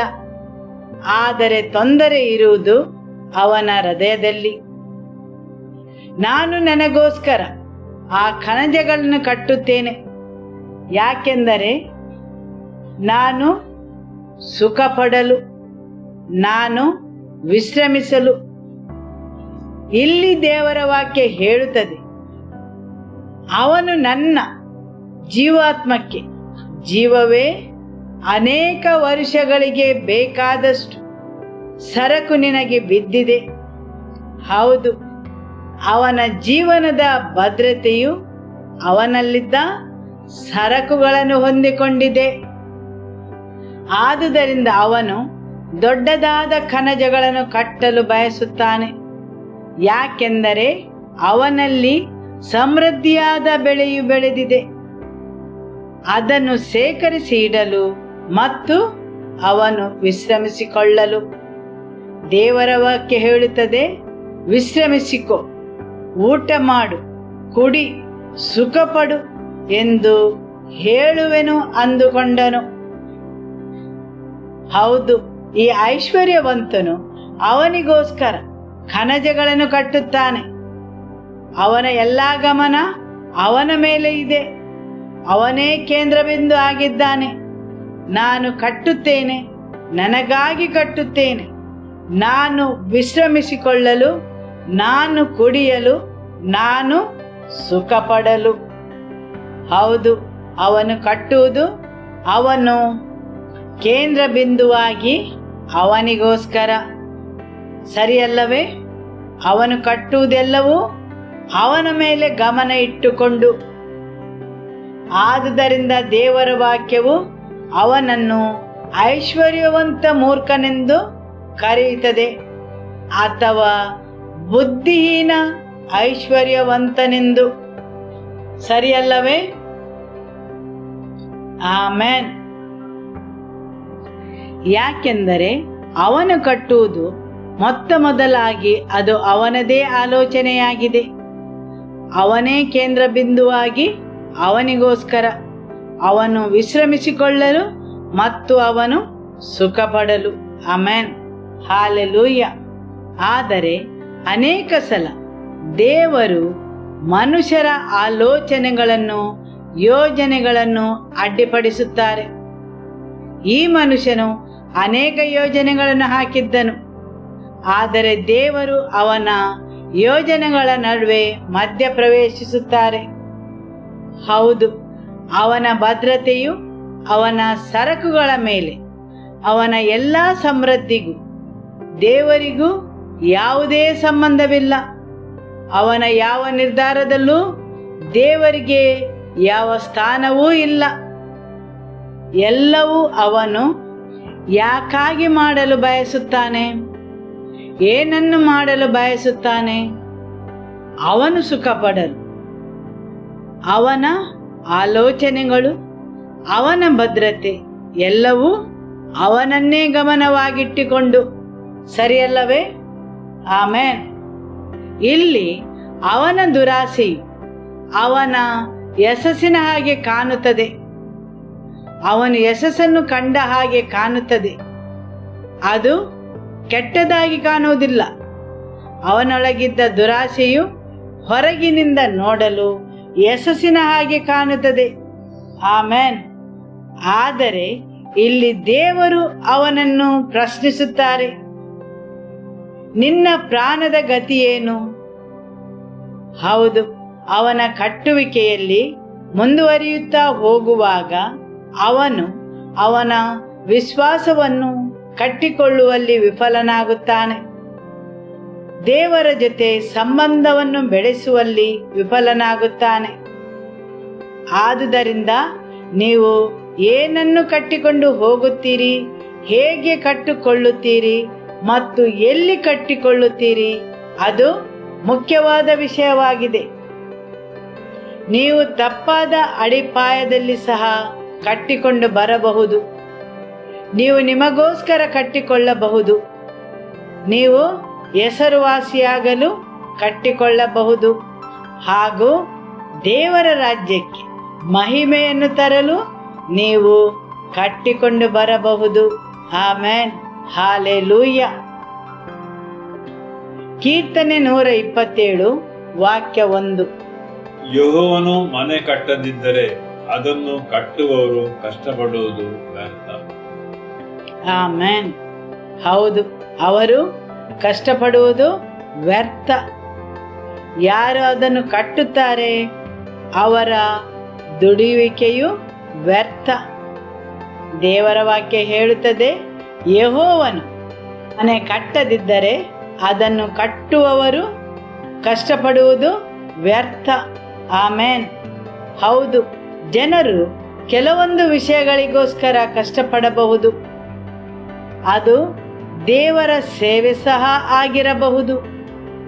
ಆದರೆ ದೇವರು ಅದನ್ನು ಕಟ್ಟಿಕೊಂಡು ಬರದಿದ್ದರೆ ಅದು ವ್ಯರ್ಥ. ಅದು ಕೆಲವೊಮ್ಮೆ ಸ್ವಂತ ಮಹಿಮೆಗೋಸ್ಕರವಾಗಿರುತ್ತದೆ. ಸರಿಯಲ್ಲವೇ? ಹೌದು. ಆದುದರಿಂದ ಯೆಹೋವನ ಮನೆ ಕಟ್ಟದಿದ್ದರೆ ಅದನ್ನು ಕಟ್ಟುವವರು ಕಷ್ಟಪಡುವುದು ವ್ಯರ್ಥ. ಹೌದು, ನೀವು ಏನನ್ನು ಕಟ್ಟಿಕೊಂಡು ಬಂದಿರಬಹುದು, ಆದರೆ ನಿಮ್ಮ ದುಡಿಮೆಯು ವ್ಯರ್ಥ. ಕೀರ್ತನೆ 118 ವಾಕ್ಯ 22. ಮನೆ ಕಟ್ಟುವವರು ಬೇಡವೆಂದು ಬಿಟ್ಟ ಕಲ್ಲೇ ಮುಖ್ಯವಾದ ಅಮೂಲೆಗಲ್ಲ ಇದು. ಆಮೆನ್. ಹೌದು, ಮನೆ ಕಟ್ಟುವವರು ಬೇಡವೆಂದು ಜನರು ತಮ್ಮ ಸ್ವಾಭಾವಿಕವಾದ ಜ್ಞಾನದಿಂದಾಗಿ ತಿರಸ್ಕರಿಸಿದ ಕಲ್ಲು. ದೇವರ ವಾಕ್ಯ ಹೇಳುತ್ತದೆ, ಅದೇ ಕಲ್ಲು ಮುಖ್ಯವಾದ ಮೂಲೆಗಲ್ಲಾಯಿತು ಎಂದು. ಆಮೆನ್. ಕೆಲವೊಂದು ವಿಷಯಗಳನ್ನು ನಿಮ್ಮ ಸ್ವಾಭಾವಿಕ ಜ್ಞಾನವು ತಿರಸ್ಕರಿಸಿದ, ಲೌಕಿಕವಾದ ಜ್ಞಾನವು ತಿರಸ್ಕರಿಸಿದ ವಿಷಯಗಳು ಮುಖ್ಯವಾದ ಮೂಲೆಗಲ್ಲಾಗುತ್ತದೆ. ಆಮೆನ್. ಸರಿಯಲ್ಲವೇ? ಹೌದು. ಜ್ಞಾನೋಕ್ತಿಗಳು ಅಧ್ಯಾಯ 4 ವಾಕ್ಯ 7. ಜ್ಞಾನವನ್ನು ಪಡೆಯಬೇಕೆಂಬ ಜ್ಞಾನ ಬೋಧೆಯ ಪ್ರಥಮ ಪಾಠ. ನಿನ್ನ ಎಲ್ಲಾ ಸಂಪತ್ತಿನಿಂದಲೂ ವಿವೇಕವನ್ನು ಪಡೆ. ಆಮೆನ್. ಇಲ್ಲಿ ಇನ್ನೊಂದು ಆವೃತ್ತಿಯು ತಿಳಿಸುತ್ತದೆ, ಎಲ್ಲಕ್ಕಿಂತಲೂ ಮೇಲಾಗಿ ವಿವೇಕವನ್ನು ಪಡೆ. ನಿನ್ನ ತುಟಿಯ ಮೇಲ್ಗಡೆ ಇದನ್ನು ಬರೆದಿಡು ಮತ್ತು ವಿವೇಕವನ್ನು ಪಡೆ. ಇನ್ನೊಂದು ಆವೃತ್ತಿಯು ಹೇಳುತ್ತದೆ, ವಿವೇಕವು ತುಂಬಾ ಉಪಯುಕ್ತವಾದ ವಸ್ತು ಎಂದು. ಆದುದರಿಂದ ಅದನ್ನು ಖರೀದಿಸಿರಿ. ಪ್ರಪಂಚದಲ್ಲಿ ತುಂಬಾ ಉಪಯುಕ್ತವಾದ ವಸ್ತು ಅಂದರೆ ವಿವೇಕ, ಜ್ಞಾನ. ಆದರೆ ಅನೇಕ ಸಲ ನಾವು ಭಾವಿಸುತ್ತೇವೆ ಅಭಿಷೇಕವು ಉಪಯುಕ್ತವಾದ ವಸ್ತುವೆಂದು. ಹೌದು, ನೀವು ಹೆಚ್ಚಾಗಿ ಅಭಿಷೇಕವನ್ನು ಪಡೆಯಬಹುದು ಜ್ಞಾನವಿಲ್ಲದೆ. ಆಮೆನ್. ಆದರೆ ವಿವೇಕವು ತುಂಬಾ ಉಪಯುಕ್ತವಾದ ವಸ್ತು. ಆಮೆನ್. ಯಾಕೋಬನು ಅಧ್ಯಾಯ 1 ಹೇಳುತ್ತಾನೆ, ಯಾವನಿಗಾದರೂ ಜ್ಞಾನ ಕಡಿಮೆ ಆಗಿದ್ದರೆ ಅವನು ದೇವರನ್ನು ಕೇಳಿಕೊಳ್ಳಲಿ, ಅದು ಅವನಿಗೆ ದೊರಕುವುದು. ಆದರೆ ಕೇಳಿಕೊಳ್ಳುವ ಮೊದಲು ಅವನಿಗೆ ಅದರ ಕೊರತೆ ಇದೆ ಎಂದು ಅರಿವಿರಬೇಕು. ಮೊತ್ತ ಮೊದಲು ಆ ಮನುಷ್ಯನು ಗುರುತಿಸಿಕೊಳ್ಳಬೇಕು ಅವನಲ್ಲಿ ಅದರ ಕೊರತೆ ಇದೆ ಎಂದು, ಅದು ಅವನಲ್ಲಿ ಇಲ್ಲವೆಂದು. ನಂತರ ಮಾತ್ರ ಅವನು ಅದನ್ನು ಕೇಳಿಕೊಳ್ಳಲು ಸಾಧ್ಯ. ಸರಿಯಲ್ಲವೇ? ಹೌದು. ಆಮೆನ್. ಯೋಬನ ಗ್ರಂಥ ಅಧ್ಯಾಯ 28 ವಾಕ್ಯ 28 ಹೇಳಿದೆ, ದೇವರ ಭಯವೇ ಜ್ಞಾನದ ಆರಂಭ. ಆಮೆನ್. ಹೌದು. ಪ್ರಥಮವಾಗಿ ಒಬ್ಬ ಮನುಷ್ಯನ ಜೀವನದಲ್ಲಿ ಜ್ಞಾನವು ಕಾರ್ಯನಿರ್ವಹಿಸಬೇಕಾದರೆ ಅವನಲ್ಲಿ ದೇವರ ಭಯವಿರಬೇಕು. ಆಮೆನ್. ಹಾಲೆಲೂಯ. ಜ್ಞಾನೋಕ್ತಿಗಳು ಅಧ್ಯಾಯ 8 ವಾಕ್ಯ 15. ನನ್ನ ಸಹಾಯದಿಂದ ರಾಜರು ಆಳುವರು, ಅಧಿಪತಿಗಳು ಸಹ ನ್ಯಾಯ ತೀರಿಸುವರು. ಆಮೆನ್. ಹೌದು, ರಾಜ್ಯವನ್ನು ಆಳಲು, ನ್ಯಾಯವನ್ನು ತೀರಿಸಲು ವಿವೇಕದ ಅಗತ್ಯವಿದೆ. ಯೆಶಾಯನ ಗ್ರಂಥ ಅಧ್ಯಾಯ 33 ವಾಕ್ಯ 6. ಜ್ಞಾನವು, ತಿಳುವಳಿಕೆಯು, ರಕ್ಷಣಾ ಕಾರ್ಯ ಸಮೃದ್ಧಿಯೂ ಇರುವುದರಿಂದ ನಿನ್ನ ಕಾಲದಲ್ಲಿ ಸ್ಥೈರ್ಯವಿರುವುದು. ಯೆಹೋವನ ಮೇಲಿನ ಭಯಭಕ್ತಿಯು ನಿನಗೆ ನಿಧಿಯಾಗುವುದು. ಆಮೆನ್. ಹೌದು, ಜ್ಞಾನವು, ತಿಳುವಳಿಕೆಯು. ನೀವು ಯಾವುದೇ ವಿಷಯದಲ್ಲಿ ಅಸ್ಥಿರತೆಯನ್ನು ಹೊಂದುವಿರಾದರೆ ಅದರ ಮೂಲ ಕಾರಣ ನಿಮ್ಮಲ್ಲಿರುವ ಜ್ಞಾನದ ಕೊರತೆ. ಹೌದು, ಯಾವುದೇ ಸಂಬಂಧದಲ್ಲಿ ಅಭದ್ರತೆ, ನಿಮ್ಮ ಕುಟುಂಬ ಜೀವನದಲ್ಲಿ ಅಭದ್ರತೆ ಯಾವುದೇ ವಿಷಯದಲ್ಲಿ ಇರಬಹುದು.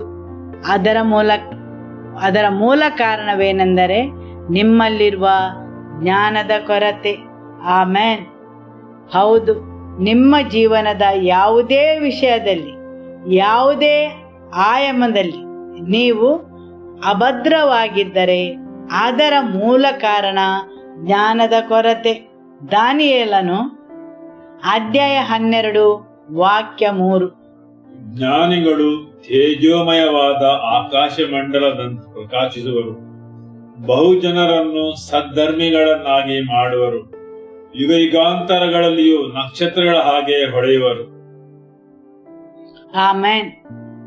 ಜ್ಞಾನಿಗಳು ತೇಜೋಮಯವಾದ ಆಕಾಶ ಮಂಡಲದಂತೆ ಪ್ರಕಾಶಿಸುವರು. ಹೌದು, ಜ್ಞಾನವು ಮಹಿಮೆಯನ್ನು ತರುತ್ತದೆ, ನಿಮ್ಮಲ್ಲಿ ಪ್ರಕಾಶವನ್ನು ತರುತ್ತದೆ. ಹಾಲೆಲೂಯ. ಪ್ರಸಂಗಿ ಅಧ್ಯಾಯ 8 ವಾಕ್ಯ 1. ಜ್ಞಾನಿಯು ಆಗಿರುವವನು ಯಾರು? ವಿಷಯವನ್ನು ವಿವರಿಸಬಲ್ಲವರು ಯಾರು? ಜ್ಞಾನದಿಂದ ಒಬ್ಬನ ಮುಖವು ಪ್ರಕಾಶಗೊಳ್ಳುವುದು, ಒರಟು ಮೋರೆಯು ಮಾರ್ಪಡುವುದು. ಆಮೆನ್.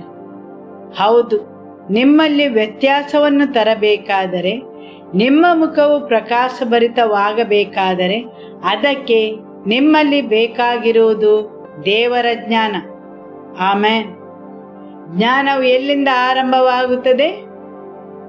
ದೇವರ ಭಯದಿಂದ. ಹಾಲೆಲೂಯ.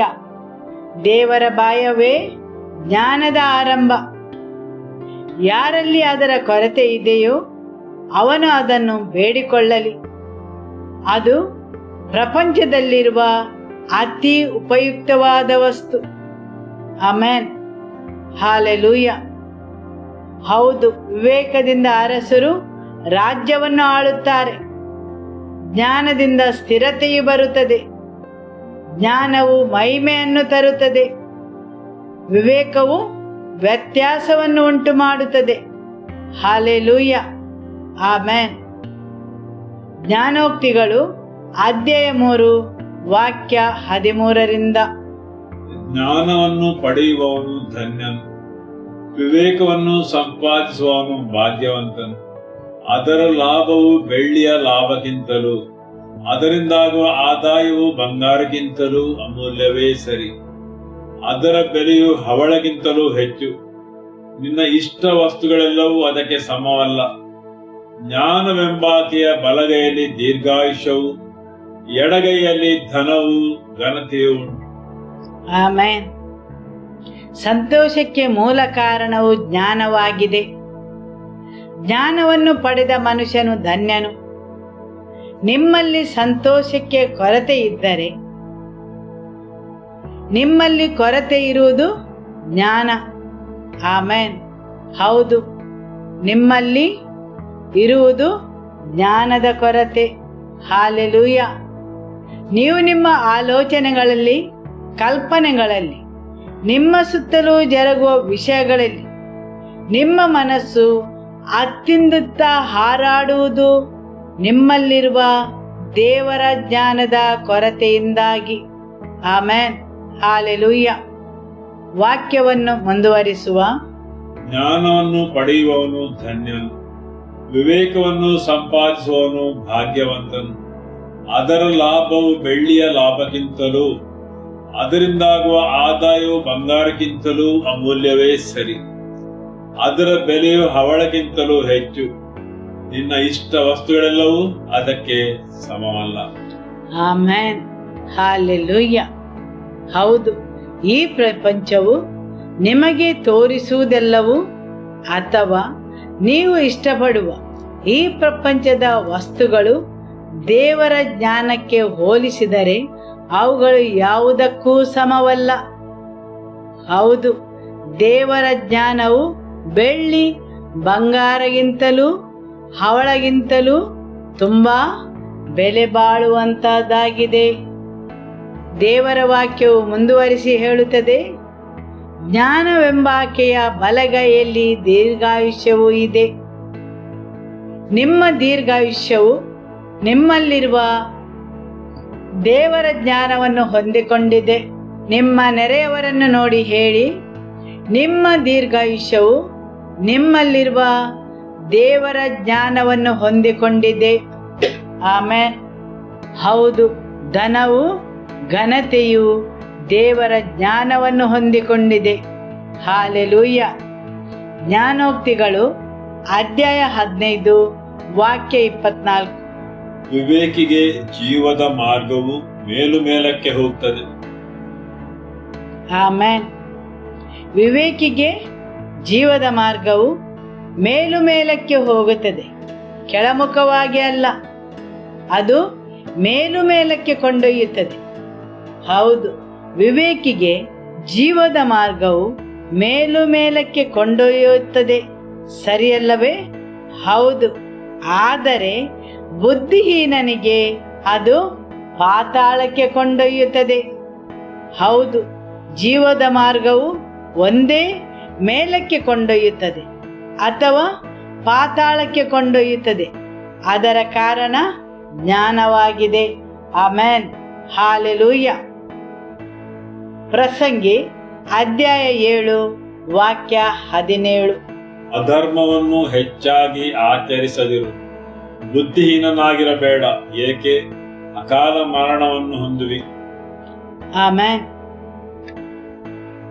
ಹೌದು, ಒಬ್ಬ ಮೂರ್ಖನು ಅಕಾಲ ಮರಣವನ್ನು ಹೊಂದುವನು.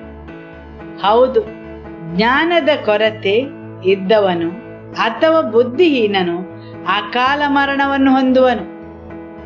ಅಕಾಲ ಮರಣ.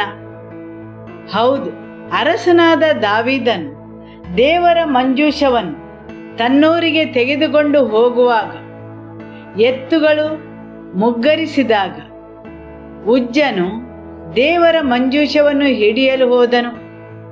ಅವನ ಅಜ್ಞಾನದಿಂದಾಗಿ, ಅವನಲ್ಲಿರುವ ಜ್ಞಾನದ ಕೊರತೆಯಿಂದಾಗಿ. ದೇವರ ವಾಕ್ಯ ಹೇಳುತ್ತದೆ, ಅವನು ಅಲ್ಲೇ ಸತ್ತು ಬಿದ್ದನೆಂದು. ಸರಿಯಲ್ಲವೇ? ಹೌದು, ಹೌದು. ಉಜ್ಜನಲ್ಲಿದ್ದ ಅಜ್ಞಾನದಿಂದಾಗಿ ಅವನ ಜೀವನದ ದಿನಗಳು ಕಡಿಮೆಯಾದವು. ಅಜ್ಞಾನದಿಂದ ಮಾಡಿದ ಕಾರ್ಯಗಳು. ಅಜ್ಞಾನವು ಲೌಕಿಕ ಜನರಿಗೆ ಆನಂದವನ್ನು ತರಬಹುದು, ಆದರೆ ದೇವರ ರಾಜ್ಯದಲ್ಲಿ ಹಾಗೆ ಆಗುವುದಿಲ್ಲ. ಆಮೆನ್. ಅವನಲ್ಲಿರುವ ಜ್ಞಾನದ ಕೊರತೆಯು ಅವನ ಪ್ರಾಣವನ್ನು ತೆಗೆದುಕೊಂಡಿತು. ಹೌದು, ದೇವರ ಮಾರ್ಗದ ಬಗೆಗಿನ ಜ್ಞಾನದ ಕೊರತೆ ಅಥವಾ ಆತನ ಪ್ರಸನ್ನತೆಯನ್ನು ಹೇಗೆ ಕಾಪಾಡುವುದೆಂಬ ಅರಿವಿಲ್ಲದ ಜ್ಞಾನ. ಹೌದು, ಅದು ಅವನ ಪ್ರಾಣವನ್ನೇ ತೆಗೆದುಕೊಂಡಿತು. ಅವನ ಉದ್ದೇಶವು ಒಳ್ಳೆಯದೇ ಆಗಿದ್ದರೂ ಸಹ. ಸರಿಯಲ್ಲವೇ? ಆಮೆನ್. ಪ್ರಸಂಗಿಗಳು ಅಧ್ಯಾಯ 9 ವಾಕ್ಯ 18. ಯುದ್ಧಗಳಿಂದ ಜ್ಞಾನವೇ ಉತ್ತಮ, ಒಬ್ಬ ಪಾಪಿಯು ಬಹುಶುಭವನ್ನು ಹಾಳು ಮಾಡುವನು. ಆಮೆನ್. ಯುದ್ಧಗಳಿಂದ ಜಯವನ್ನು ಪಡೆಯುವುದಕ್ಕಿಂತಲೂ ಜ್ಞಾನವು ಉತ್ತಮವಾಗಿದೆ. ಹೌದು, ದೇಹದ ಬಲಕ್ಕಿಂತ ಜ್ಞಾನವು ಉತ್ತಮವಾಗಿದೆ. ಆಮೆನ್. ಇಸ್ರೇಲಿನ ಜನರು ಎರಿಕೋ ನಗರವನ್ನು ಸ್ವಾಧೀನಪಡಿಸಲು ಹೋಗುವಾಗ ದೇವರ ವಾಕ್ಯವು ಹೇಳುತ್ತದೆ, ಯೆರಿಕೋ ಪಟ್ಟಣದ ಸುತ್ತಲೂ ಭದ್ರ ಕೋಟೆಗಳಿದ್ದವೆಂದು. ಮತ್ತು ದೇವರ ವಾಕ್ಯ ಹೇಳುತ್ತದೆ, ಯಾವ ಮನುಷ್ಯನ ಬಲದಿಂದಲೂ ಆ ಕೋಟೆಗಳನ್ನು ನಾಶಪಡಿಸಲು ಅಸಾಧ್ಯವೆಂದು. ಹೌದು, ಕೆಲವೊಂದು ಆತ್ಮಿಕವಾದ ಪ್ರಗತಿಗೋಸ್ಕರ ಅಥವಾ ಆತ್ಮಿಕ ಭದ್ರಕೋಟೆಗಳು ನಾಶಪಡಿಸಬೇಕಾದರೆ ಅಲ್ಲಿ ಮನುಷ್ಯನ ಬಲದ ಅಗತ್ಯವಿಲ್ಲ. ಹೌದು, ಇಸ್ರೇಲಿನ ಸೈನ್ಯದಿಂದ ಆ ಕೋಟೆಗಳನ್ನು ನಾಶಪಡಿಸಲು ಅಸಾಧ್ಯವಾಗಿತ್ತು. ಆದುದರಿಂದ ಅವರಿಗೆ ದೇವರ ಜ್ಞಾನದ ಅಗತ್ಯವಿತ್ತು.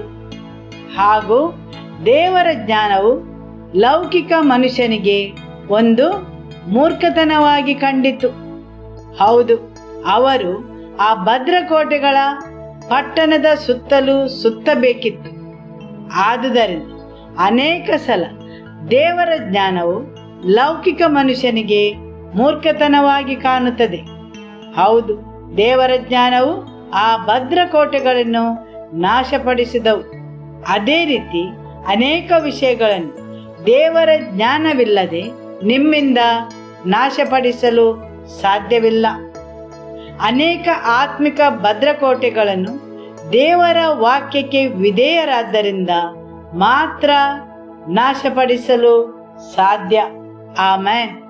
ಹೌದು, ಯೆರಿಕೋ ಪಟ್ಟಣದ ಸುತ್ತಲೂ ತಿರುಗುವುದು 7 ದಿನದಲ್ಲಿ 7 ಬಾರಿ ನಿಜವಾಗಿಯೂ ಒಂದು ಮೂರ್ಖತನವಾಗಿತ್ತು. ಹೌದು, ಅದು ಹೇಗೆ ಆ ಭದ್ರಕೋಟೆಗಳನ್ನು ಮುರಿದು ಹಾಕಬಹುದು ಎಂದು ಜನರು ಪ್ರಶ್ನಿಸಿದರು.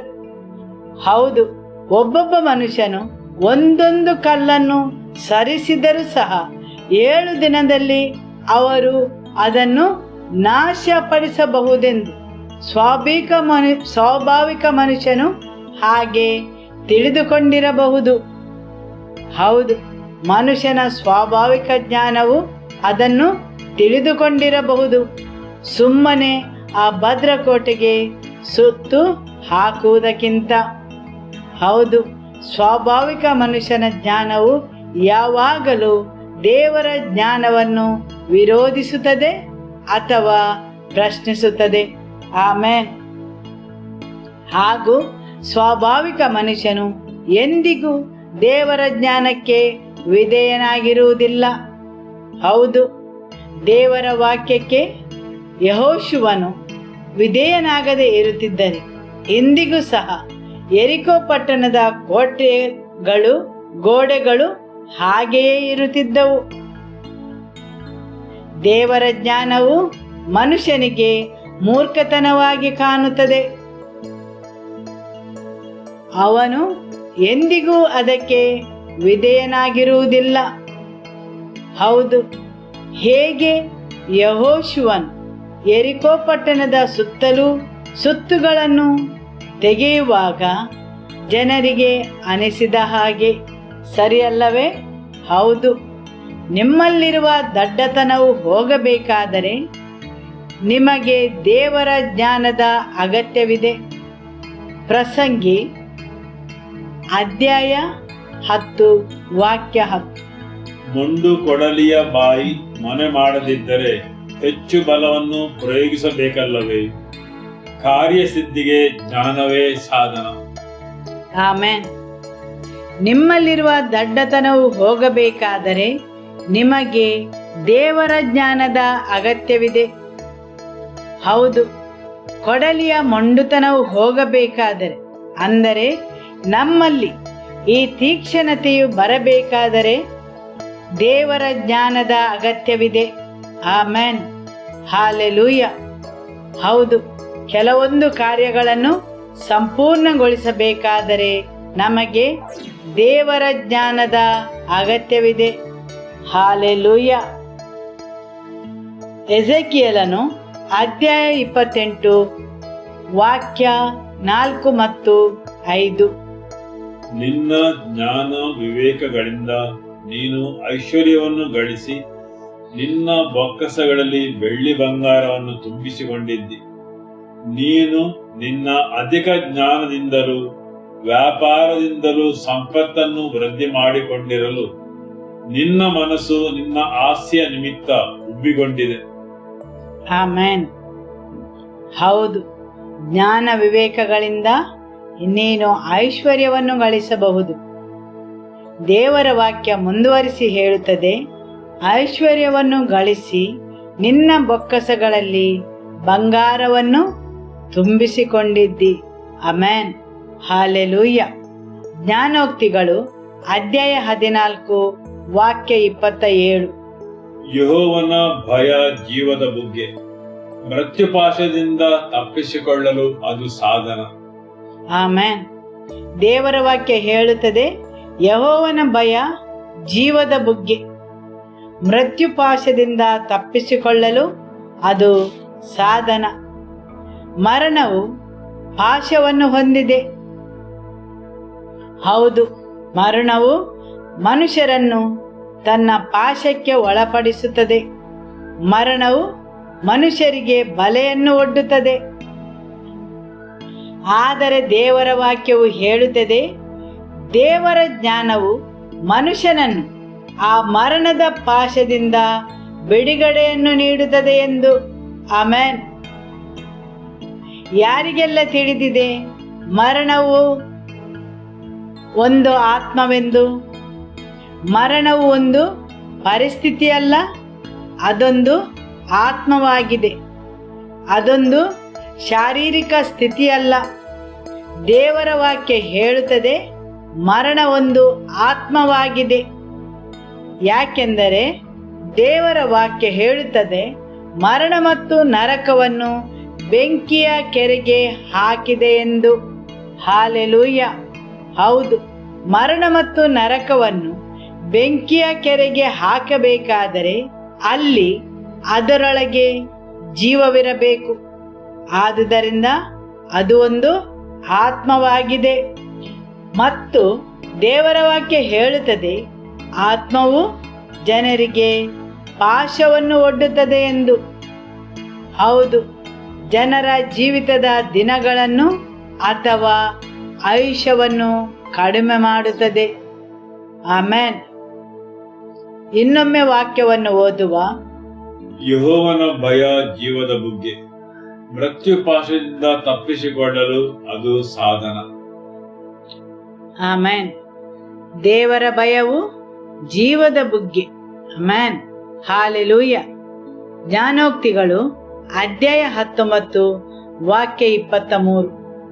ಯೆಹೋವನ ಭಯವು ಜೀವದಾಯಕವು, ಭಯಭಕ್ತಿಯುಳ್ಳವನು ತೃಪ್ತನಾಗಿ ನೆಲೆಗೊಳ್ಳುವನು, ಅವನಿಗೆ ಕೇಡು ಸಂಭವಿಸದು.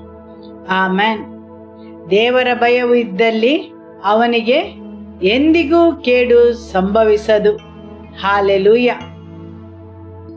ಮಲಾಕಿಯ ಗ್ರಂಥ ಅಧ್ಯಾಯ 3 ವಾಕ್ಯ 16.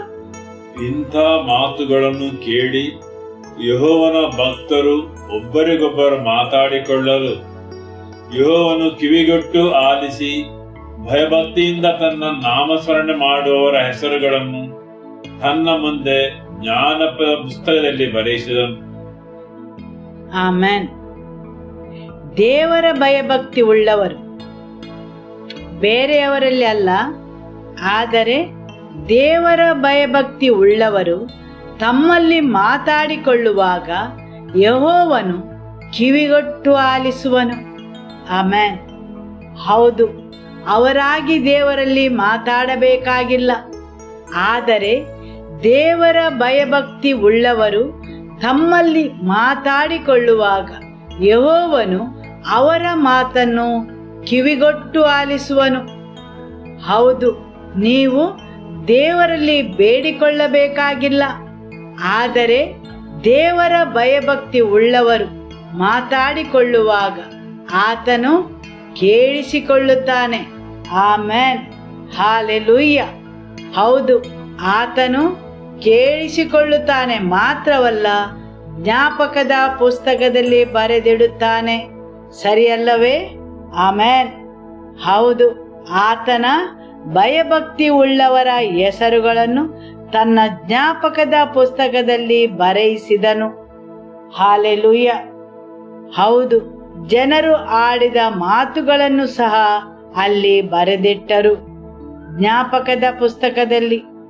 ಹೌದು, ಜನರು ಸಾಮಾನ್ಯ ಮಾತುಗಳನ್ನು ಆಡುತ್ತಾ ಇರುತ್ತಾರೆ, ಆದರೆ ದೇವರು ಅದನ್ನು ಬರೆದಿಟ್ಟುಕೊಳ್ಳುತ್ತಾರೆ, ಜ್ಞಾಪಕದ ಪುಸ್ತಕದಲ್ಲಿ ಬರೆದಿಟ್ಟುಕೊಂಡಿದ್ದಾರೆ.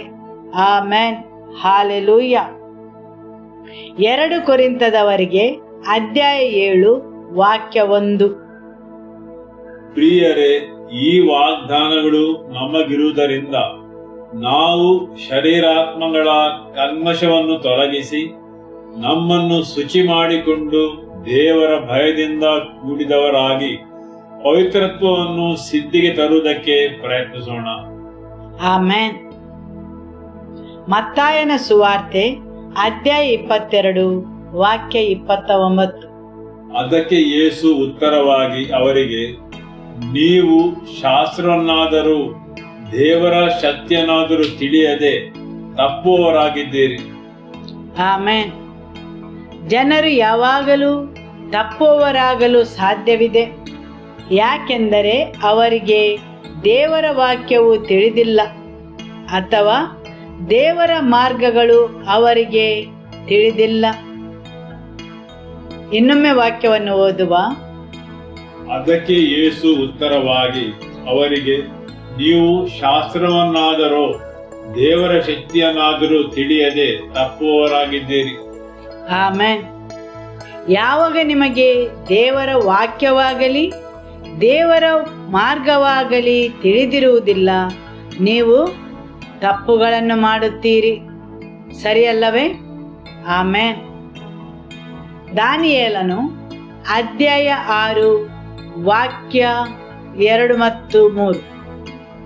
ರಾಜನಿಗೆ ನಷ್ಟವಾಗದಂತೆ ಆ ದೇಶಾಧಿಪತಿಗಳ ಮೇಲೆ ಅವರಿಂದ ಲೆಕ್ಕ ತೆಗೆದುಕೊಳ್ಳುವ 3 ಮುಖ್ಯಾಧಿಕಾರಿಗಳನ್ನು ನೇಮಿಸಬೇಕೆಂದು ನಿಶ್ಚಯಿಸಿಕೊಂಡನು. ಆ ಮುಖ್ಯಾಧಿಕಾರಿಗಳಲ್ಲಿ ದಾನಿಯೇಲನು ಒಬ್ಬನು.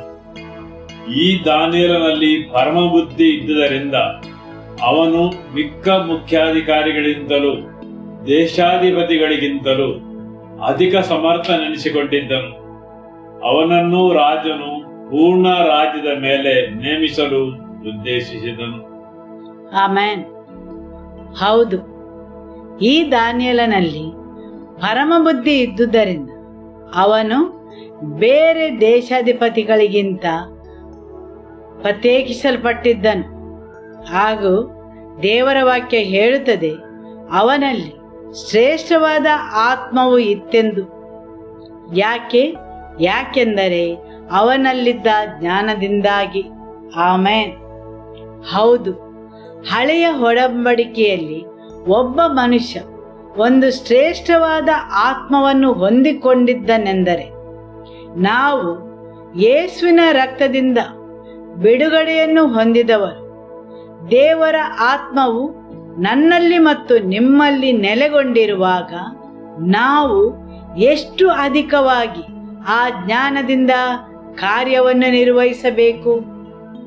ಹೌದು, ಹಳೆ ಒಡಂಬಡಿಕೆಯಲ್ಲಿ ಒಬ್ಬ ಮನುಷ್ಯನು ಅಷ್ಟೊಂದು ಶ್ರೇಷ್ಠವಾದ ಆತ್ಮವನ್ನು ಹೊಂದಿ ಜ್ಞಾನದಿಂದ ಅವನು ಕಾರ್ಯವನ್ನು ನಿರ್ವಹಿಸಬೇಕಾದರೆ ಎಷ್ಟೊಂದು ಅಧಿಕವಾಗಿ ಹೊಸ ಒಡಂಬಡಿಕೆಯ ಜನರಾದ ನಾವು ಕಾರ್ಯವನ್ನು ನಿರ್ವಹಿಸಬೇಕು, ಸರಿಯಲ್ಲವೇ?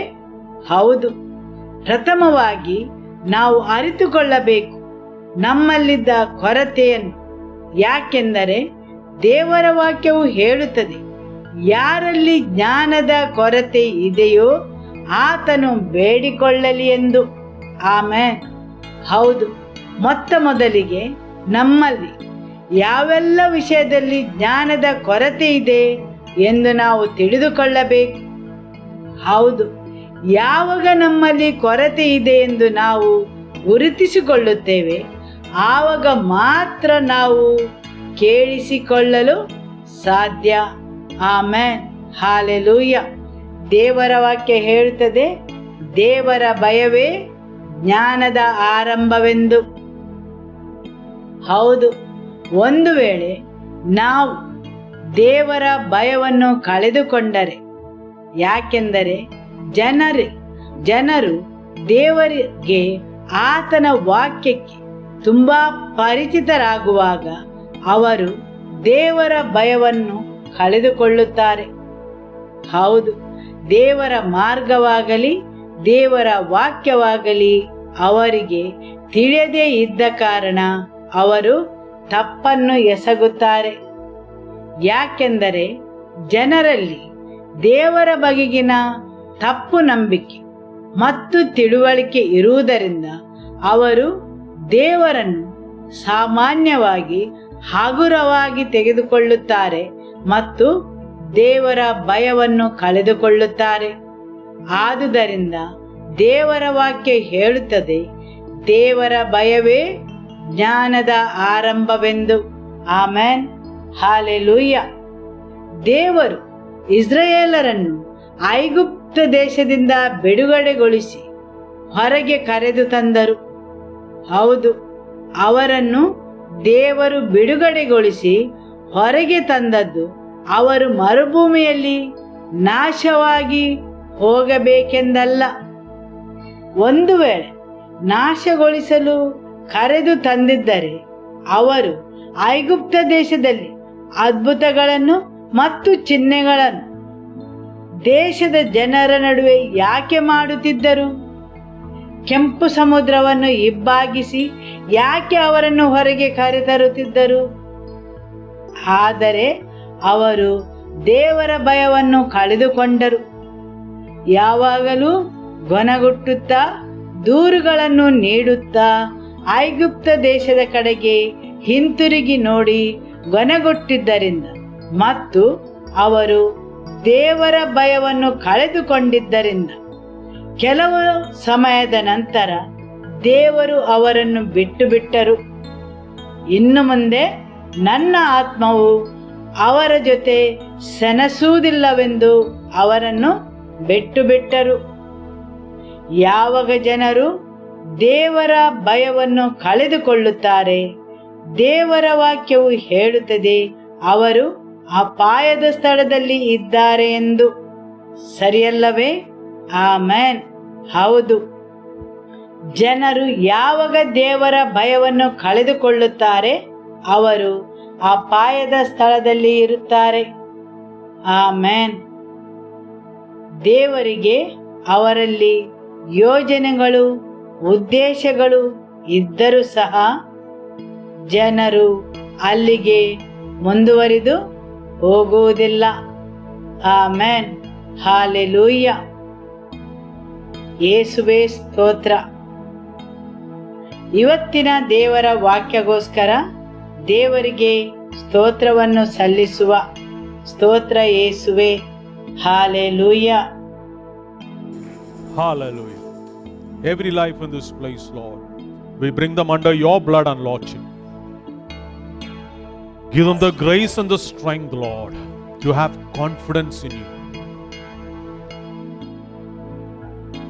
to walk in your ways, Lord, to step into all that you have purposed over their lives, Lord, to partake of all your goodness, Lord, and for all that you have prepared for them, Lord. Cause them to find their spacious place, Lord, to find their room for them, Father, to take root and to spread, Lord. Pour out that grace over every life in this place. Touch every heart that has hardened, Lord. Let it become tender once again towards you, Lord, and towards your word, Lord. Your tender mercies, Lord, your tender love to touch and heal, to transform every heart, Lord. Every hurt, every pain, every bitterness, every anger, every frustration, every root cause behind it, let it be uprooted in the name of Jesus. Every spirit of unforgiveness and anger, every spirit of bitterness to depart from the lives of your people. Every bitter pools to be transformed into sweet pools in the name of Jesus. Let your joy to fill their hearts, Lord. And every life in this place, may their hearts become tender once again towards you. A fleshy heart, Lord. A tender heart, Lord. Every spirit of rebellion, I bind it in the name of Jesus. And all its operations over the lives of your people, I command it to depart in the name of Jesus. I speak freedom over your people, Father. May them be freed from every kind of hardness and rebellion in the name of Jesus and for the glory of Jesus. I speak freedom and liberty in Jesus' name. Touch their hearts once again, Lord, with your love. Fill them with your peace, your joy, and your gladness, Lord, for your glory. In Jesus' name, amen. May the love of God the Father, may the peace of our Lord Jesus Christ, and the fellowship of the Holy Spirit be with you all. Go in the peace of the Lord be with you. Shalom.